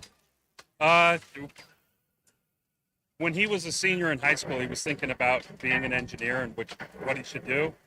And I was like, hey, what if we did like a pinball machine as a project to see if you like that kind of thing? And then we were like, well, what machine should we do? And the first thing someone said was Mad Max Fury Road. Who was that someone, though? This guy. And once that was said, we never even brought up another theme. That was it. We're like, yes, that's it. Okay, so you Look back from there. guys sat down in a living room with a pencil and paper and said, how do we make a Mad Max pinball machine, or how did that work? He actually lived in Vegas. I live in northern San Diego, Oceanside area. And a lot of the decisions we were just talking over the phone on how it would be. We'd send drawings back and forth just to like rough draft the machine. Lots and lots of phone calls. And then I drew the whole thing up in SolidWorks. Wow, look, okay. Like if you open the SolidWorks file, it looks exactly like this. And then we made it. We've got different, different homebrew people use different ways. Some. You're the first I've ever heard you actually use SolidWorks, which is a professional CAD CAM software. Some people use Fusion. Some people use a napkin. But did it help you get through SolidWorks to get to the physical for you? Yeah. Well, I'm a machinist, so I do CNC programming. I have SolidWorks already, and have drawn tons of stuff in SolidWorks already. So that made it easy, and it made the layout really easy to do. I think just visually, I placed everything, and like SolidWorks doesn't really have simulation for the ball or whatever. I just see the solids just by like kind of looking to tell what would work and what wouldn't. And so, Justin, how was it programming your first pinball machine? It's a little bit different experience than regular programming. Sort of. In a way, it as long as you understand just inputs and outputs, then you'll just kind of get the hang of it with the code. In MPF, there's so much documentation on that it's just so easy to learn, like how to get a certain set of code done. And a lot of people, a lot of things in pinball are very like cookie cutter, like mechanic. Often, especially with Homebrew, there's a lot of unique things that might change a lot. But for the most part, there's a lot of things that are just they've been done before. People have done them before, so you can always talk to the community and figure out how to get something done. Cool. So, what's some of your favorite features about your Mad Max game? Let's see. I really like the Newton ball lock, where we can lock a ball behind the Newton ball, and it's physical only, and it's stealable. Like any player can take it because it's a physical lock. So I think that's a cool feature. I think this jump shot is pretty unique off that upper flipper. With the tiniest upper playfield in pinball, I think. You have a shot to take as it's passing by, and that's it, yeah. What are some games that influence this? Like some current pinball machines that maybe influenced you? I think for sure Metallica influenced us. I'm gonna unhitch And the pod. because I had owned a Metallica years ago, so, and we weren't that into pinball when we started this, so since Has that changed? yeah, So when we started this, we had no pinball machines, and before we were done with this, his dad had 4. So It is a gateway drug almost. Has either of you worked in like virtual pinball platforms at all? That's actually something that I regret because we drew it up in SolidWorks, which is great for making the machine, and yeah, it's you can do simulation in it, but it's very tricky and it's a lot of work. But you know, VPX, I've heard a lot of great things from a lot of people that draw it up in VPX, and you can see how the game plays before you even make it. It's almost like there are multiple paths to success, though, because Jack Dangers famously uses VPX to maybe hit as his napkin test, right? And some people actually use napkins. And you guys, I'm assuming you drew it out on paper first, and then you went for it. straight to SolidWorks. Yeah, just I had like a blank plank of wood and just was moving stuff around. Why not? That's your napkin right there, SolidWorks. So I like bought all the mechs that I knew we were going to use, like flipper mechs and everything, and then measured them all out and made solid models of them. And then I could just move them all around the playfield in SolidWorks. So one question I wish I had asked more Homebrew, but since you guys are a team, here's the question. How do you make a game, but how do you find the fun? How do you find the fun in the game? I don't know. The fun sort of found us. We just, the way we started, we just had a bullet point list of all the features we wanted in the game. And then we got all those in. And then whatever we could do more, we added to that. I guess to make a game fun, for us, the theme of making it fun was making it brutal. As hard as the game could be, people would find the fun in that, as far as the rules, the design, you wanted it to have that sort of, I can beat this, but you can't really beat it sort of feel. Yeah. Just one more. Because that's always when you, I was about to say when you make a homebrew, but this is pinball. It's all the same, right? You guys could literally be selling this. I mean, outside of the license and stuff like that. This layout can be reused for an actual game. But when you guys bring it to a show, right? You like it to be brutal, but when you bring it to a show and you see the people's reactions, has that affected the gameplay? Like, have you went, well, maybe we should back off on this? Yeah, Absolutely. At TPF, there was only 4 homebrews there, and there was like a 45-minute, hour-long wait, and most people got up, and the game's brutal, and just were done in like 30 seconds, and we felt horrible about that. So we put in some longer ball save times, tweaked the code a little to get to the multi-balls easier. It just more fun. He's right. When it's home play, it's fun to have a devastatingly brutal game because it's just on free play and you know there's no line. You're just playing nonstop. But at these shows, yeah, exactly. We went to TPF. There was a lot of rules where people just couldn't get to certain modes because it was just barely out of reach. But we've done a few more shows since then, and like leading to now, a lot of the modes are so much easier to get to. Yeah, you make a really good point because when it's home play, you can just start it up again. But even though people are not putting quarters in your game, they are spending the time to stay in the line. And if they show up, play for 30 seconds, they walk away. Yeah, I actually felt bad. Like I wasted an hour of their time at the show because they just triple drained really fast. So, Like he originally had the game where you had to make the skill shot to get a ball save. So there would be no ball save for most people, and it was and the game's brutal enough as it is. So we added that in. because I'm telling you this, the first time I shot this, I was having fun. And I can't quantify where that fun came from. I just know the shots felt good. The all the stuff on the screen. Who worked on the stuff on the screen?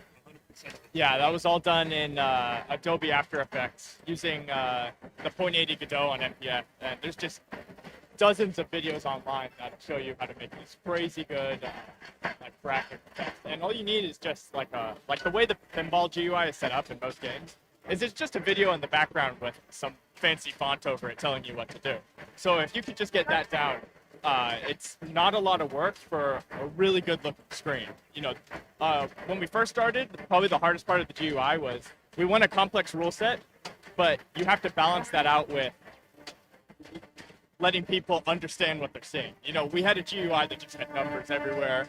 All these rules going at once, and the thing, it didn't look fun. It just looked like an accounting book.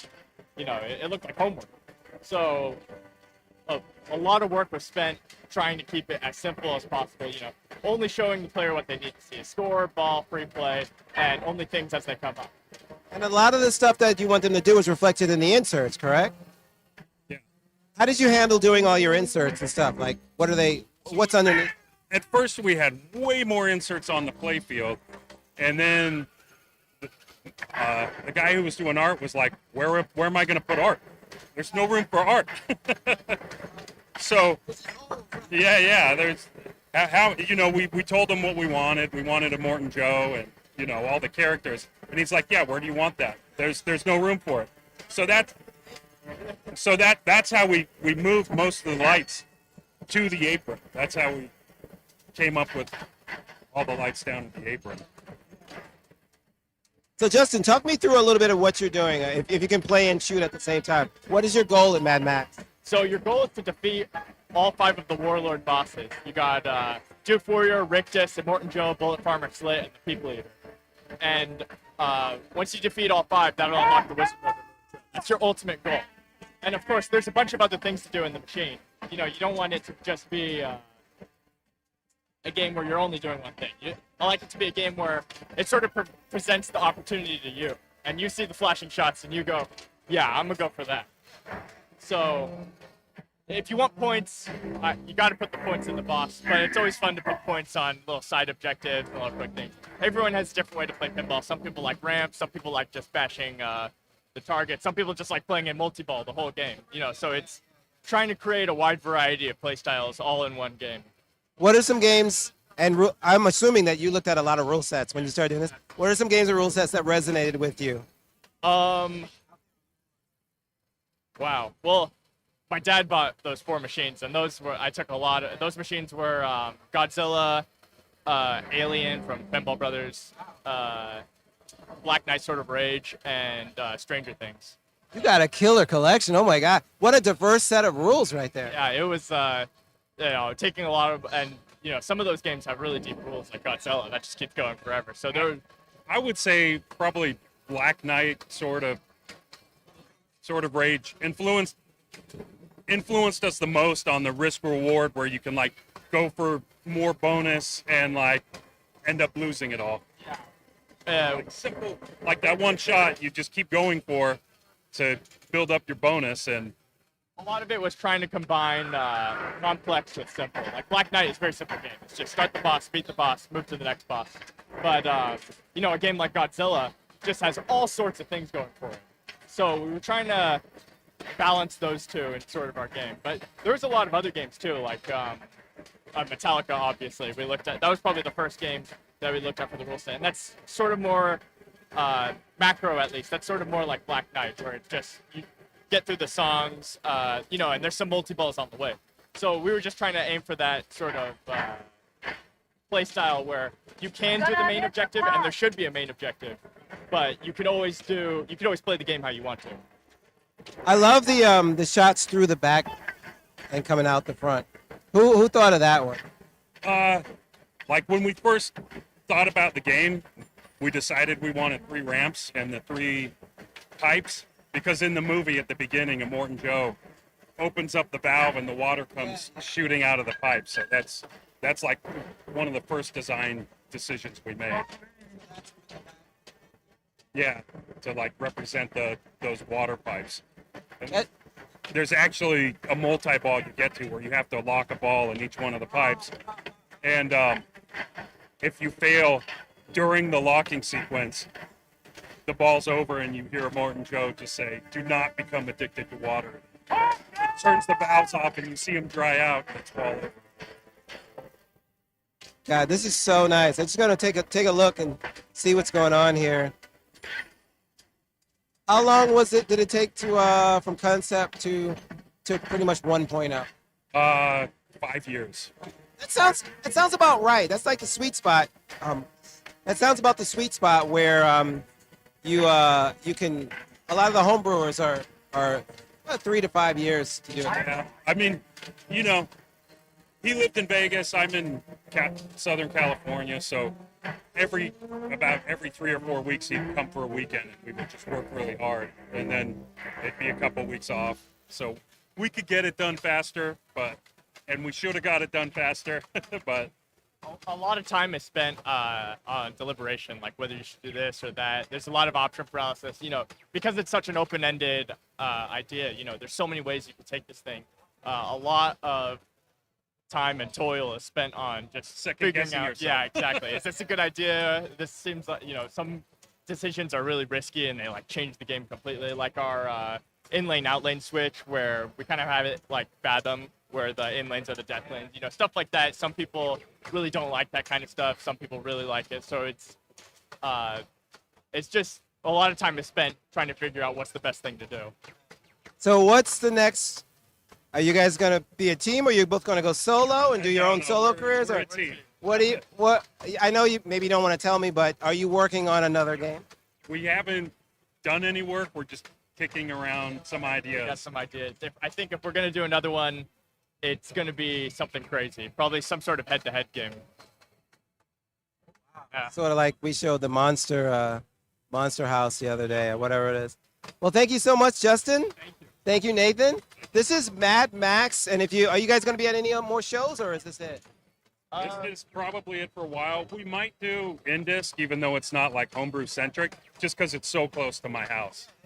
So, all right. All right, Mad Max, we're here at Pinball Expo 2025, and we got a couple more to show you, so stick around.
All right, we are getting ready to do another.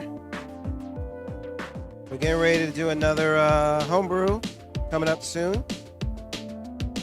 Coming up now, actually. Let me find out what we got for you guys. Thanks for sticking around to the Homebrew Showcase here on Marco TV. I'm Mono, Mystery Pinball Theater 3000. Maybe give me a follow if you haven't. Please. Thank you. What's up, Terry? How you doing, buddy? We got some more fun stuff for you. Stay tuned.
All right, ladies and gentlemen, look who's back.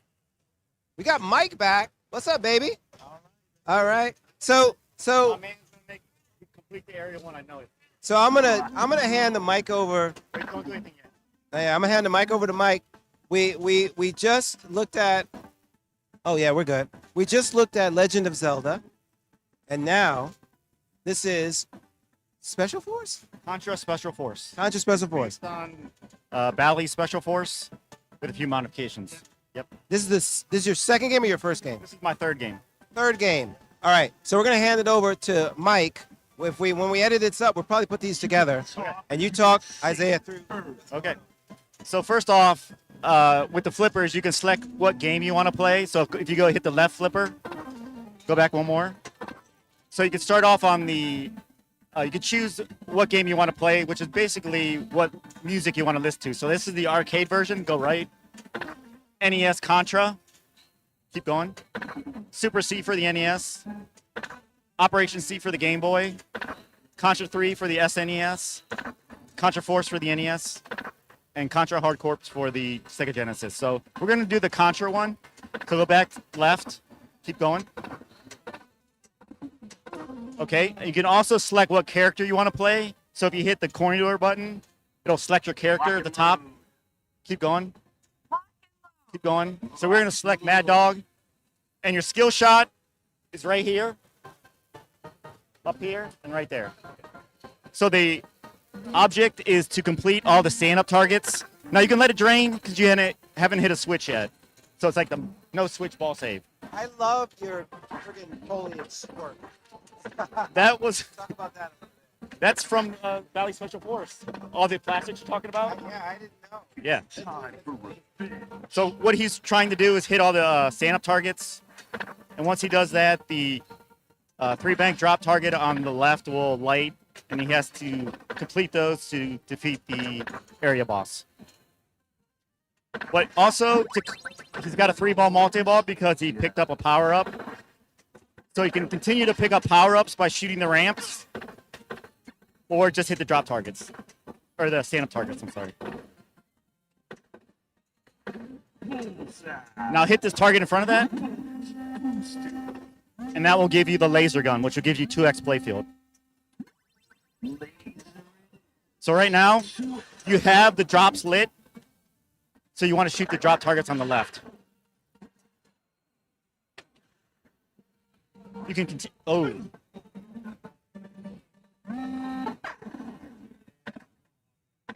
I made this game for competition players, so any competition players out there, if they want to play it, come on over to the homebrew area. Give it a shot. So it's kind of, you have it already complete, so you just have to hit the targets. Now you still have no ball save left, and you can let it drain and do it again. You can figure it out. A little too much.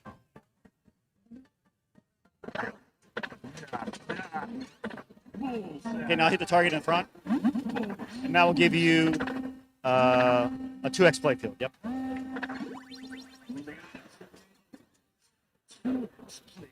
I made the laser a playfield multiplier because a lot of times in the NES Contra, people did not go for that laser. They mostly went for the spread gun. So, yeah, it's a quick game.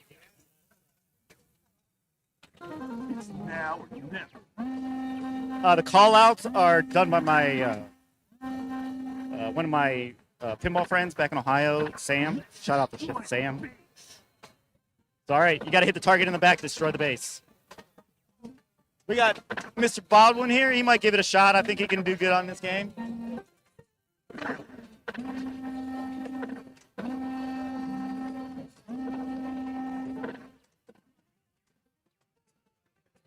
There's also a time mode, so he has 271 seconds now to complete the mode.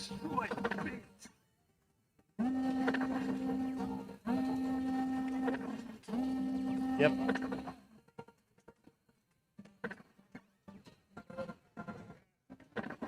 You can also shoot the ramp and try to get a power up like a multi-ball, so yep. Got it. So cleared area 1. Jackpot is 100,000. If he had 2 balls on the playfield, it'd been 200,000. 3 balls, 300,000, 400,000. So you completed that area, you go on to the next area. So it's basically rinse and repeat. You do the exact same thing. There's no extra balls.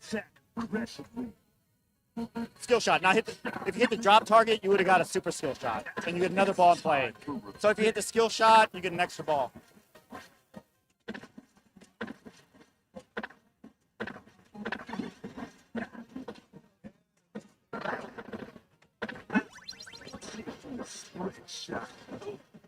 He collected another power up.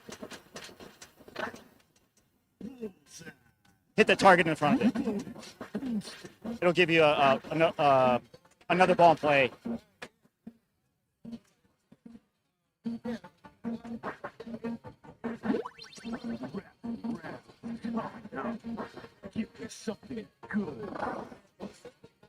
So you have to complete the C and the E. Or you can hit the target again and get another power up, and that'll give you the fire. It'll give you super pops.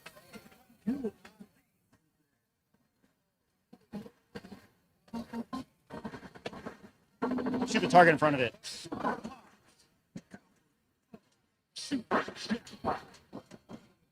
Jackpot is also lit on the right inner orbit there. Yep.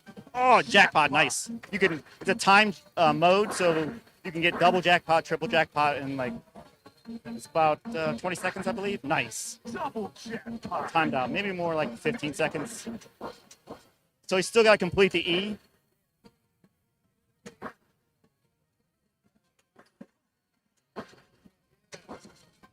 The helicopter ramp. You still have the power up in front of the ramp.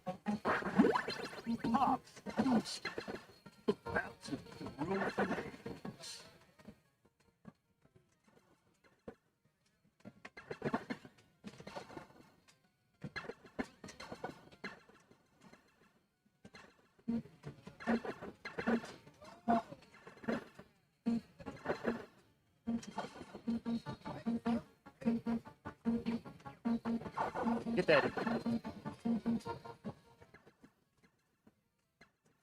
Oh.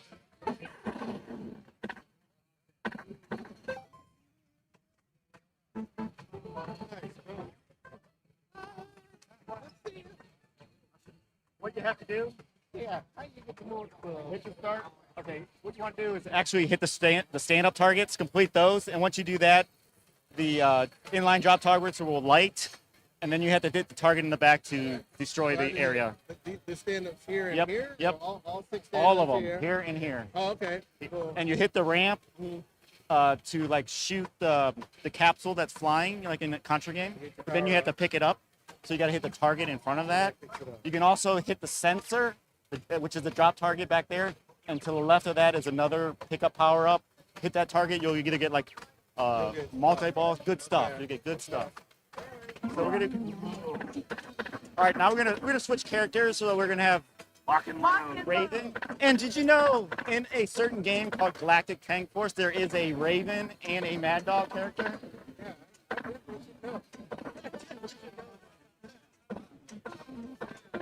So no, okay, you're gonna pick Contra for the NES. All right, and the skill shot is that is this here. And if you get that, and if you hit the drop target, you get a super skill shot, and you get another ball in play.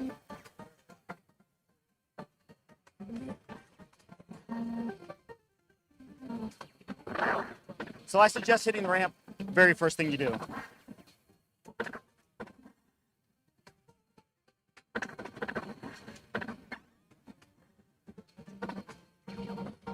Rock and roll.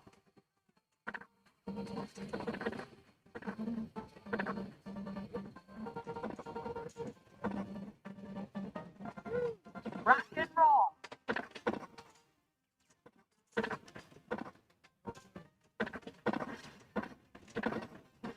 There's no tilt bob, so give it all you got. Give it all you got.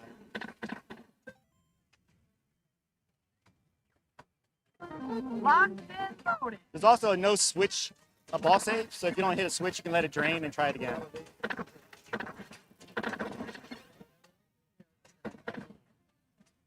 You It's still need to get the time T. for revenge.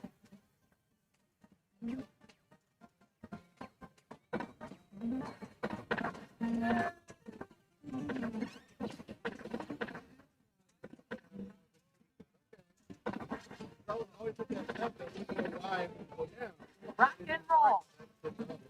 So on the right orbit or ramp, if he hits it now, Bullseye. that's a bonus held. Bonus boosted. Shoot for jackpot. Shoot the target here, and you'll get a spread gun. You get a four ball multi ball. There you go. Taking All right, shot. you completed the stand up targets. Now you got to hit the inline drop targets on the left.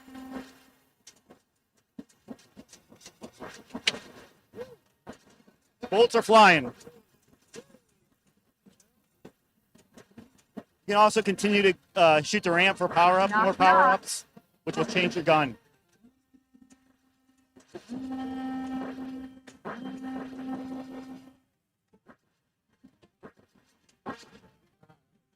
There's lightning flippers, if you haven't noticed, so it makes it a little bit harder.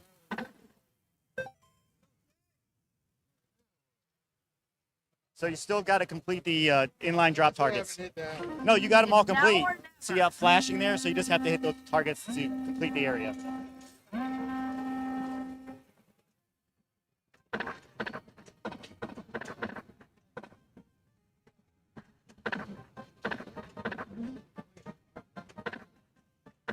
guess we have to knock harder.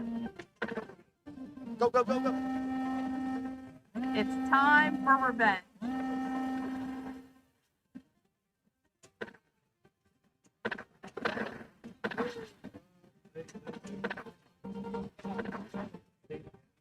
Let's destroy the base. So he has the drops down. Now he just has the back stand up target, and it'll complete the area.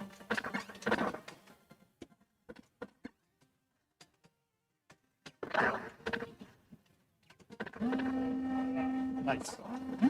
Bonus boost. You can also hit that. You can also hit the white target there, and it'll give you Let's destroy the base. a machine gun. Try to shoot for this target here.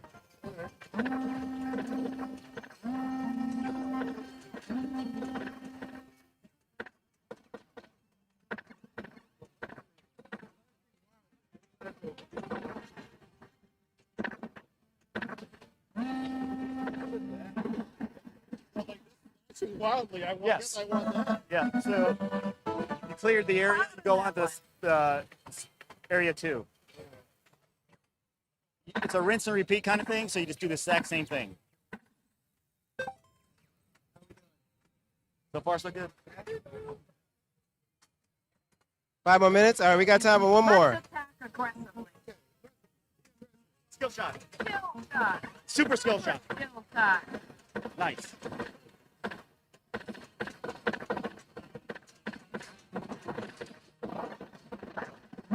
Bonus boosted. It's time So for once you got revenge. his skill shot, both out lanes will light ball save. So it's a perk.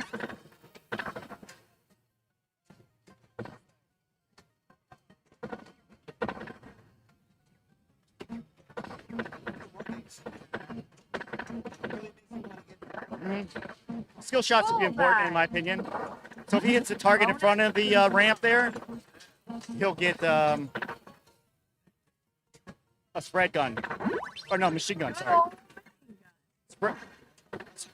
Spread gun is also lit at that white target, so if you hit that, you'll get a 4-ball multi-ball. You'll add another ball into play. Who does the call outs? Right now, Krista.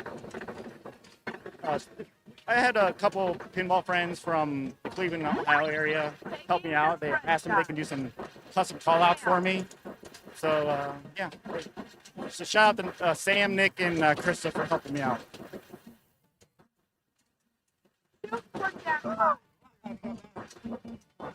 Jackpot is lit on the inner right jackpot. You can double jackpot, triple jackpot, and so still you could have switched your button to go from the left to the right to save the ball. Let's go, Steve! Yeah! Thank you, Steven. Awesome. Legit. We get the rock stars to come over and play some homebrew too. Thank you, Steve Bowden. Thank you, Mike. Mike Wiz, once again with his other game. Stand by for Hellraiser. Stand by for Hellraiser, Coleman says. Thank you once again. This is Special Force, Contra Special Force. Check it out. Thank you, guys.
Hey everybody, thanks for sticking around to the Homebrew. We got like 2 more, I think.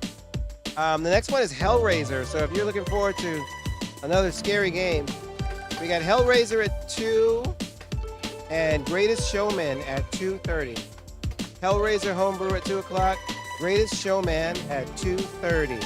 And then we are done. So thanks for sticking around, you guys. Hopefully I can get this uploaded next week in a format that has no pauses. So we're just going to wrap it through each homebrew. And that'll be with chapters and everything. So that'll be nice. You guys can watch this over again. But thanks for joining and stay tuned.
All right, just to keep you guys informed, we are bringing in Hellraiser. It had a topper that was twice as large as the game. So we had to get the topper off. Clint was nice enough to take off the topper so we could roll it in. And I think next year we won't have a tent. We'll just have a space without a top area. Just flat. Yeah. Oh, okay, I got you. Yeah, that's a good idea. Wow, look at this. This is beautiful. Is this a wide body? Oh, yes, yes. Wide body, okay. What about the game? I was talking about me. I'm not. I'm a narrow body.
All right, you know what, guys? I'm just gonna fire it up while I'm setting it up. This you're looking at right now is Hellraiser. This is a homebrew. These the, the homebrew community has lost its freaking mind. This is amazing. So we're still getting it set up, and whenever you're ready, we can get started. Yeah. Um, all right, we got Clint and Raymond. Raymond, are you gonna be joining us, or are you just gonna hang out?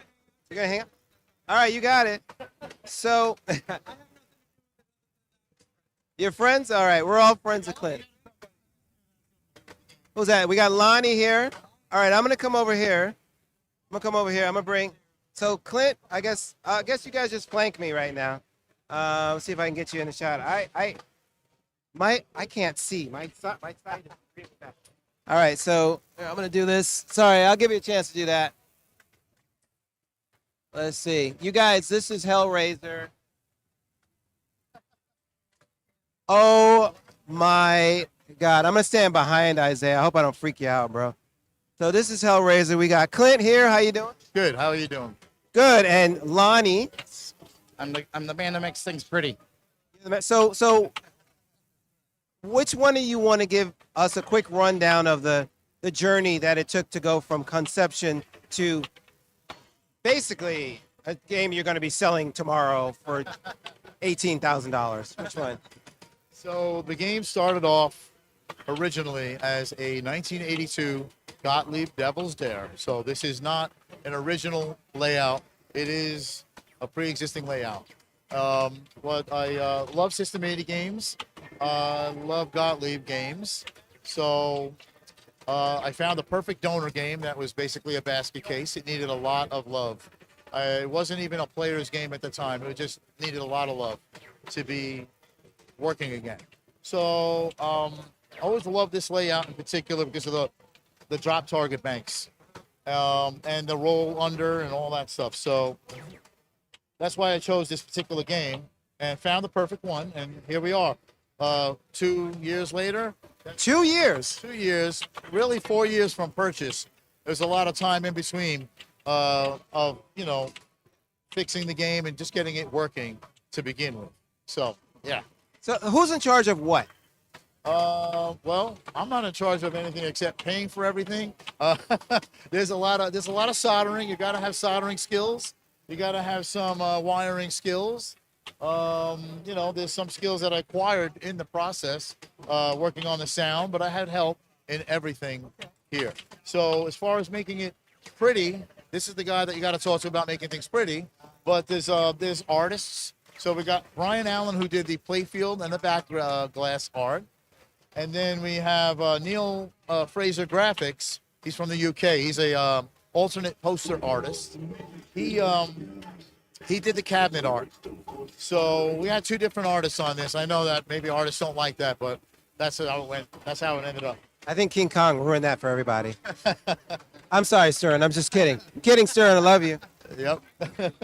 So so then the art, everything, once I got all the files together, it was time to put all of this art onto the game. And that's where Lonnie Meehan from Graphic Dimensions comes in, where he prints on the wood playfield. So I had to strip down the old paint and give it to him with all the new inserts, and he took care of it from there. So there's more to it. There's a couple of things that we added to it, but let him talk to you a little bit about the art, applying the art to the game process. Yeah, I can't believe this is the same playfield that you purchased. How do you even go about that? Well, one of the things that's important is, in order for it to work, you have to make sure everything lines up right, obviously. So one of the things you need to do is get your layout, get every insert, every hole, which one thing that he failed to mention on an additional skill that he gained was his Photoshop and Illustrator type, skills where he's developed them very well. I was very surprised, and he's done some of the, he's done the layout kind of deals and said, this the design for it, and he worked with Brian Allen on putting everything together. But the important part was that he went and got me the playfield and said, well, here's the art, here's where it should be lined up, and it was pretty close. We had a few little things, But from just manually going in and trying to, set the registration and where the inserts go and all. You get one shot, bro. You basically do. But one of the, well, here's the thing. Sometimes you get more than one shot because when you print it and you go, oh, we didn't see that, then you got to go sand it all down. And this particular process and the printing and everything, it's like over an hour trying to sand it. It's like trying to sand in a stone. It's a really hard process. So is it the make of the playfield or? Well, it's the actual ink itself. This is a UV direct print. So we use a very large flatbed printer and multicolors and everything like that. And then we end up doing the clear coat. But again, you got to make sure everything's set up properly. There's certain things you really don't want to do over top of, say, inserts. You don't want to have like a shadow or something on there where it goes from something solid to something thin. When the light comes through, it just blows it out. Yeah. So that's why if you look at a lot of the games, a lot of the main artists, will be putting, little solid lines of, say, black or white, or just even solid art over top of it.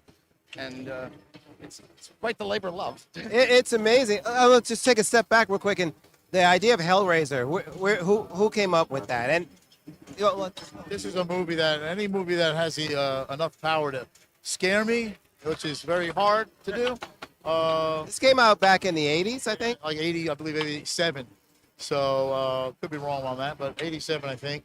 And I was waiting long enough for somebody to make a Hellraiser, and they never did it.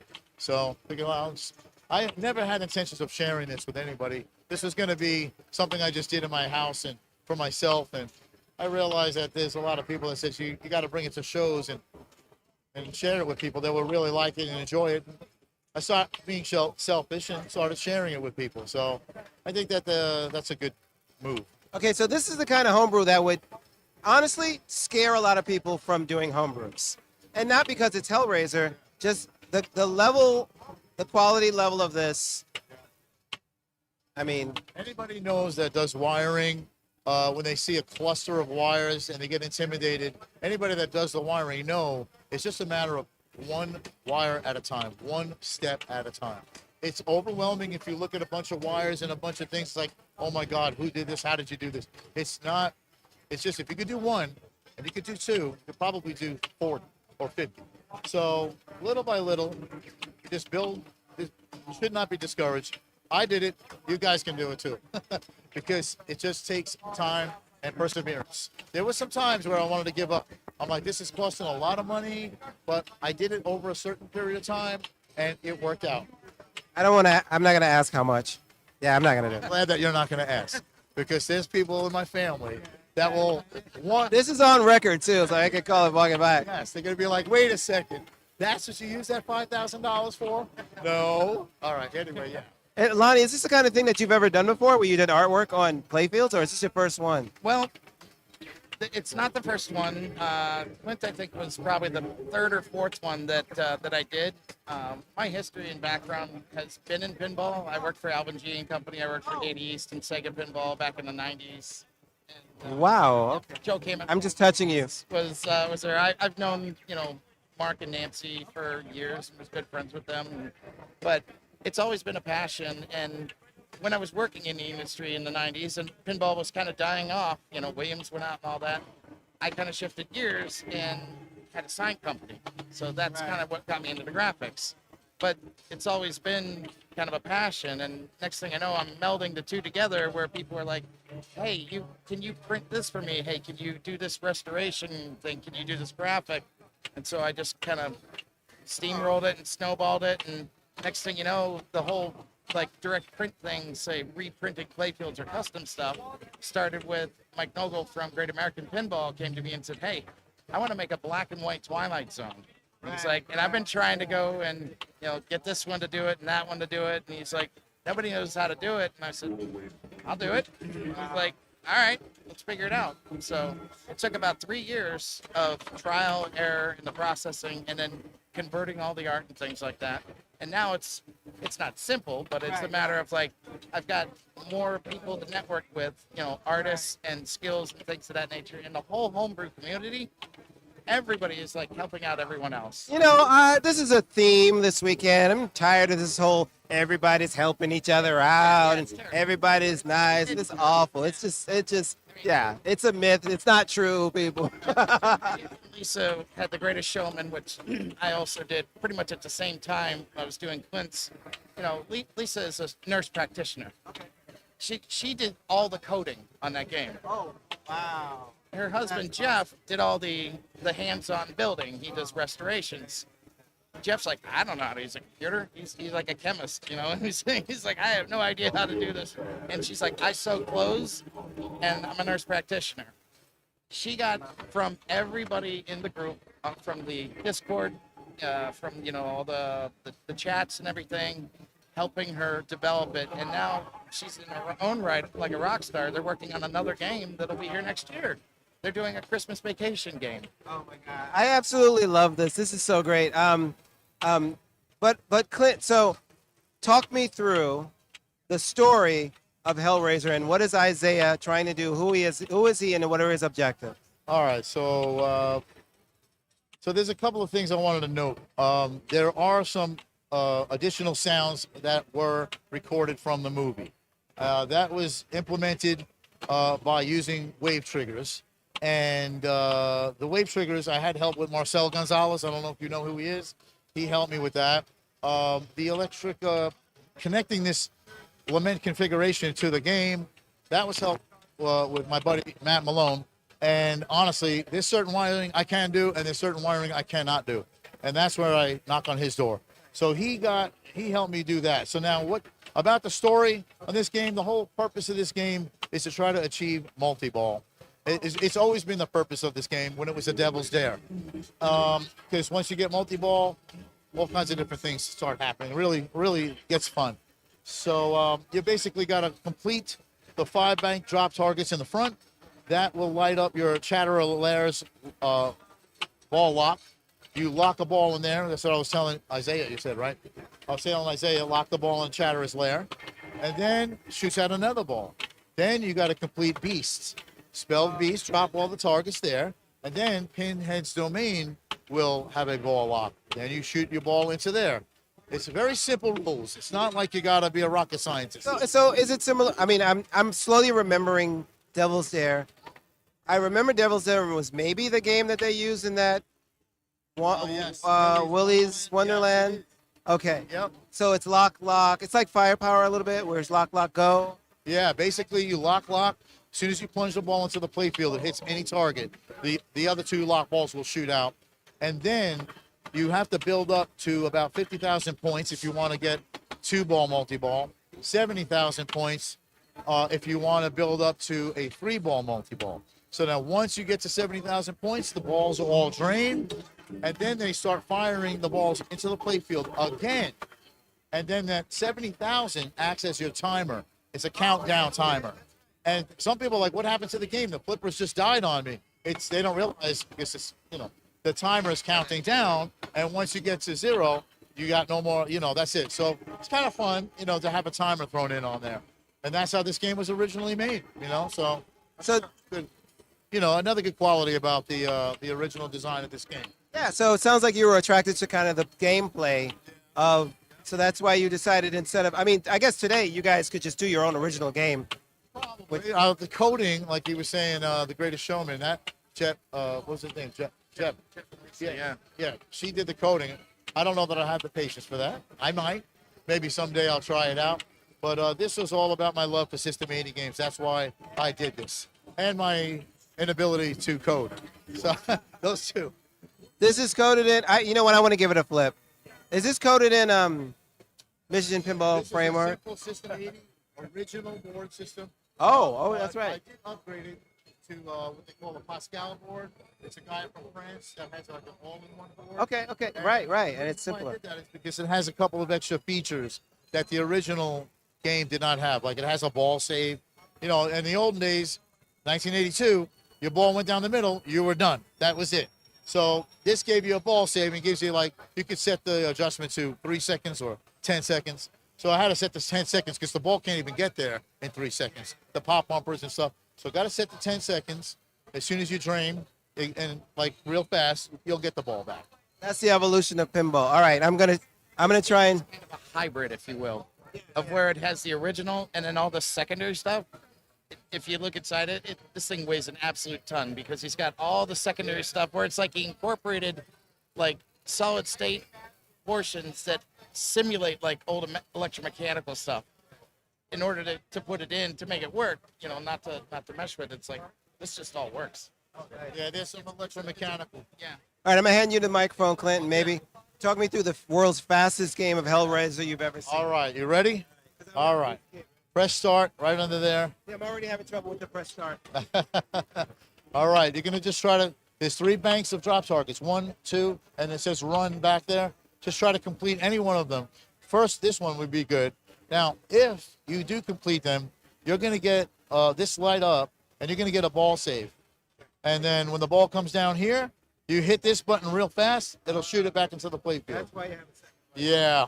Wait, is it like a save, like Defender? Your own saving? I believe so. Isn't Defender like that? Yeah, I think it is. you got to kick back yourself. Yes, exactly. You're right. Oh. All right, so try to get those guys down. They're not that hard to get. I think you're going to do it. Don't do that. I'm telling you. Look at you. You're good. Oh boy. Oh boy.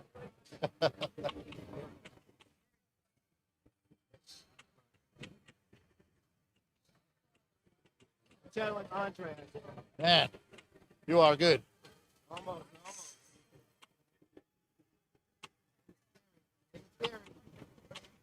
Oh, well, it's a little wide. We'll try it. Yeah. Oh, you got it. Okay. Okay. Now shoot over here. You almost got it. Did you get it? Oh, no, I didn't get it. See how you guys speed jump? Oh, okay. Can I post? Okay. Oh. Okay, don't get crazy. I don't know if you ever heard of Sterling. Sterling plays pinball. That kid is good. He got.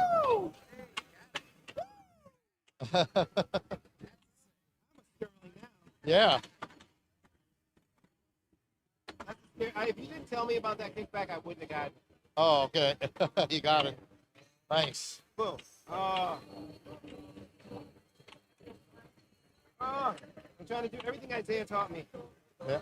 Oh. So the reason it plays like a System 80 is because it's a System 80. That's the whole purpose. All right, you almost got that. Oh, it didn't give me? No, kicked it out, I guess. Oh, you got it. You got it. So you got another ball coming out. Now, Spell Beast, you got a couple more targets left. All right. Let's go, Manu. Oh. Oh, so you got 2-ball multi-ball because there's another reason for that. So on the side here, there's these 2 orange lights that are blinking. Oh, you rolled over that. You got you actually made the shot right after. That was actually, I didn't realize he did that. You have 1 shot to do it, and he did it. Did I do it? Yeah, so that's why you got 2-ball multi-ball so fast. You know? 166. Let's go. Oh, this is so much fun. Oh, am I game over? No, it shouldn't be game over. Huh? The ball locked in there? No. Oh, did the ball get stuck somewhere? I don't know. Okay. There it is. There it goes. All right. Okay. To the same. top. I go rinse and repeat, right? Same thing? Yeah. Drops. Well, you're already that should have okay. So you were in 2-ball multi-ball mode. I didn't explain that before. Okay. But anyway, you got to hit that again and make that shot. Yeah, basically. Yeah, because you know when you hit these 2 here and he rolled over, you have 1 shot. He made that 1 shot. Because if he hit one other target or one other switch, it would have deactivated that. I didn't realize. Yeah, he is better than he thought. Exactly. Just trying to play the humble card, you know. I'm sorry. That was football. Sorry. I got one more. All right. Guys, this is amazing.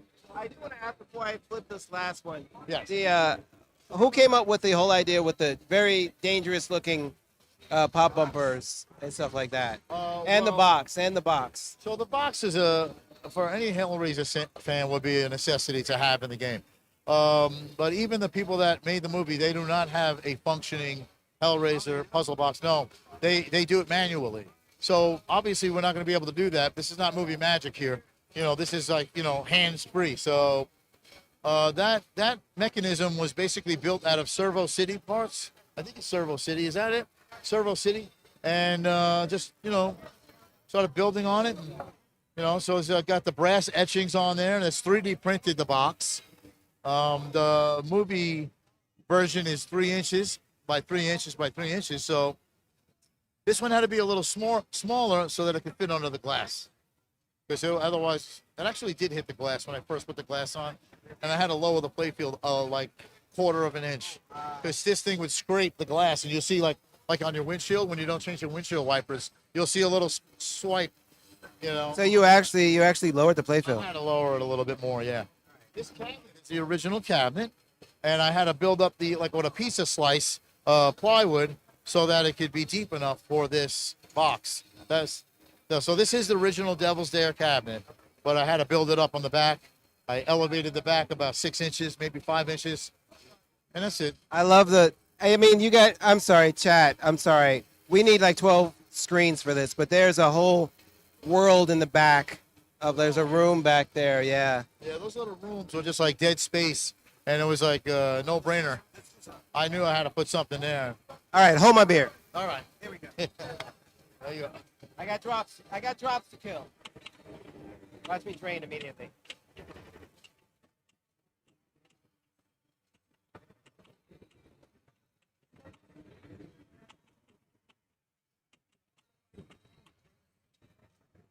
Can I work on beasts at the same time? Yeah, you could do. Yeah, it doesn't matter. You could do it. It doesn't have to be in that order. You could do beast first and then element configuration. There you go. You got 2 more on beast B and T.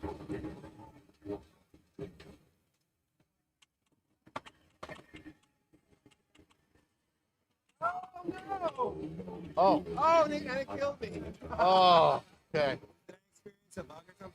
I don't know. No? What happened to this now? Okay. You just trained? Yeah, but I think I'm high score. I think I'm the best player of Hellraiser ever. You think you maxed out? I maxed out. Yeah. Oh no, I don't think so. Well, listen, are you guys, Clint? Thank you so much. Thank you so much, Mr. Lonnie, who's not a first-time pinball whatever, like Alvin G. Holy smokes. Okay. This is Hellraiser, you guys. Are you guys going to be at any other shows? In 2 weeks, I'm going to bring this a show called Spooky Empire, because this is the first show I ever brought this to was Spooky Empire, where I had Clive Barker sign the side. I know you don't got cameras there, but I'm going to have Ashley Lawrence, who's Kirsty in the movie. I want to get her to sign it. I know it's a big thing to sign. I'd like to bring a poster and just be done with it, but I want her to sign the game. So she's on the side of the side art. So I'm going to have her sign that over there. I think it'd be great to see Clint in line. Everyone else has a book or something. Clint's like rolling up on a dolly. Pinball machine. Thank you guys so much for bringing Hellraiser over. You guys, if you get a chance to see it, Hellraiser. Thank you. This is at Expo 2025, and I think we're done. I think you guys were the piece de resistance. So I appreciate it. Thanks, guys.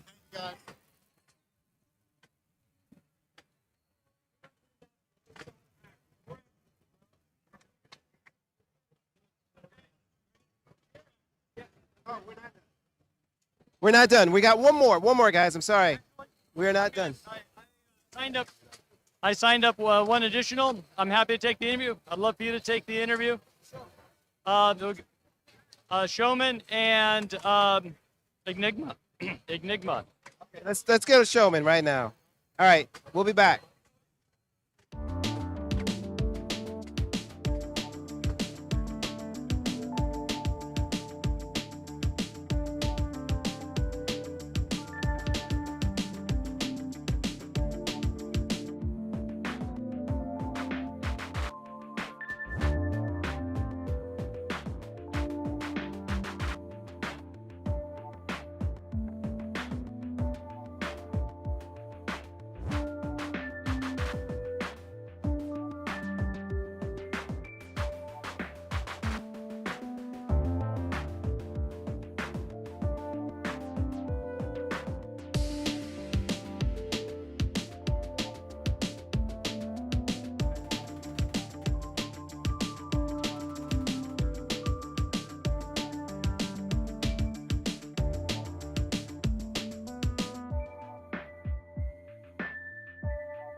Man, I got to tell you guys, each one is better than the last.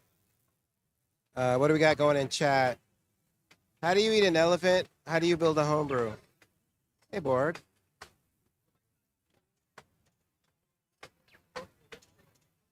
Okay, somebody typed a lot of stuff.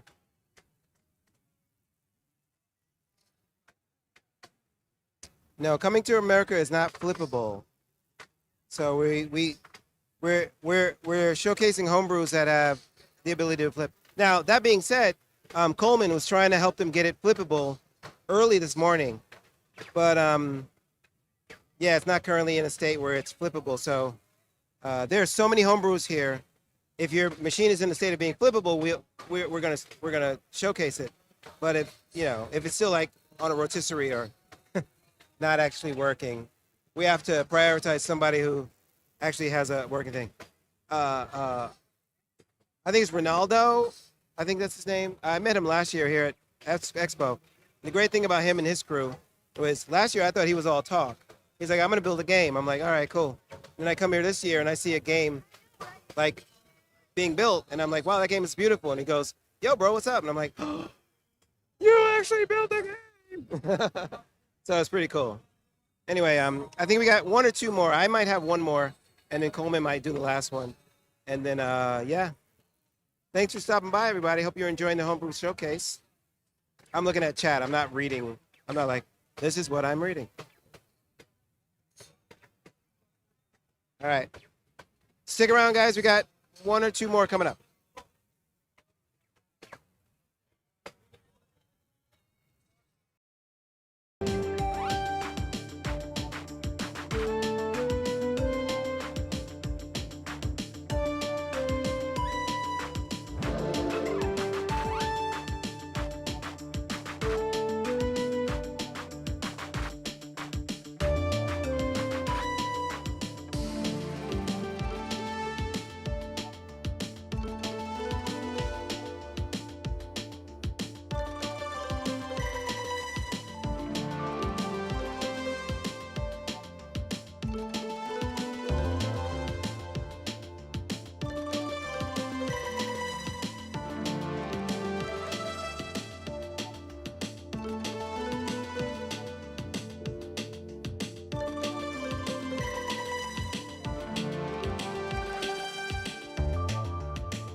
All right. I'm telling you, man, these they keep getting better and better and better. Jeffrey, I'm gonna have you scoot over a little bit this way. Lisa Sue, come on in. We got Jeffrey and Lisa Sue.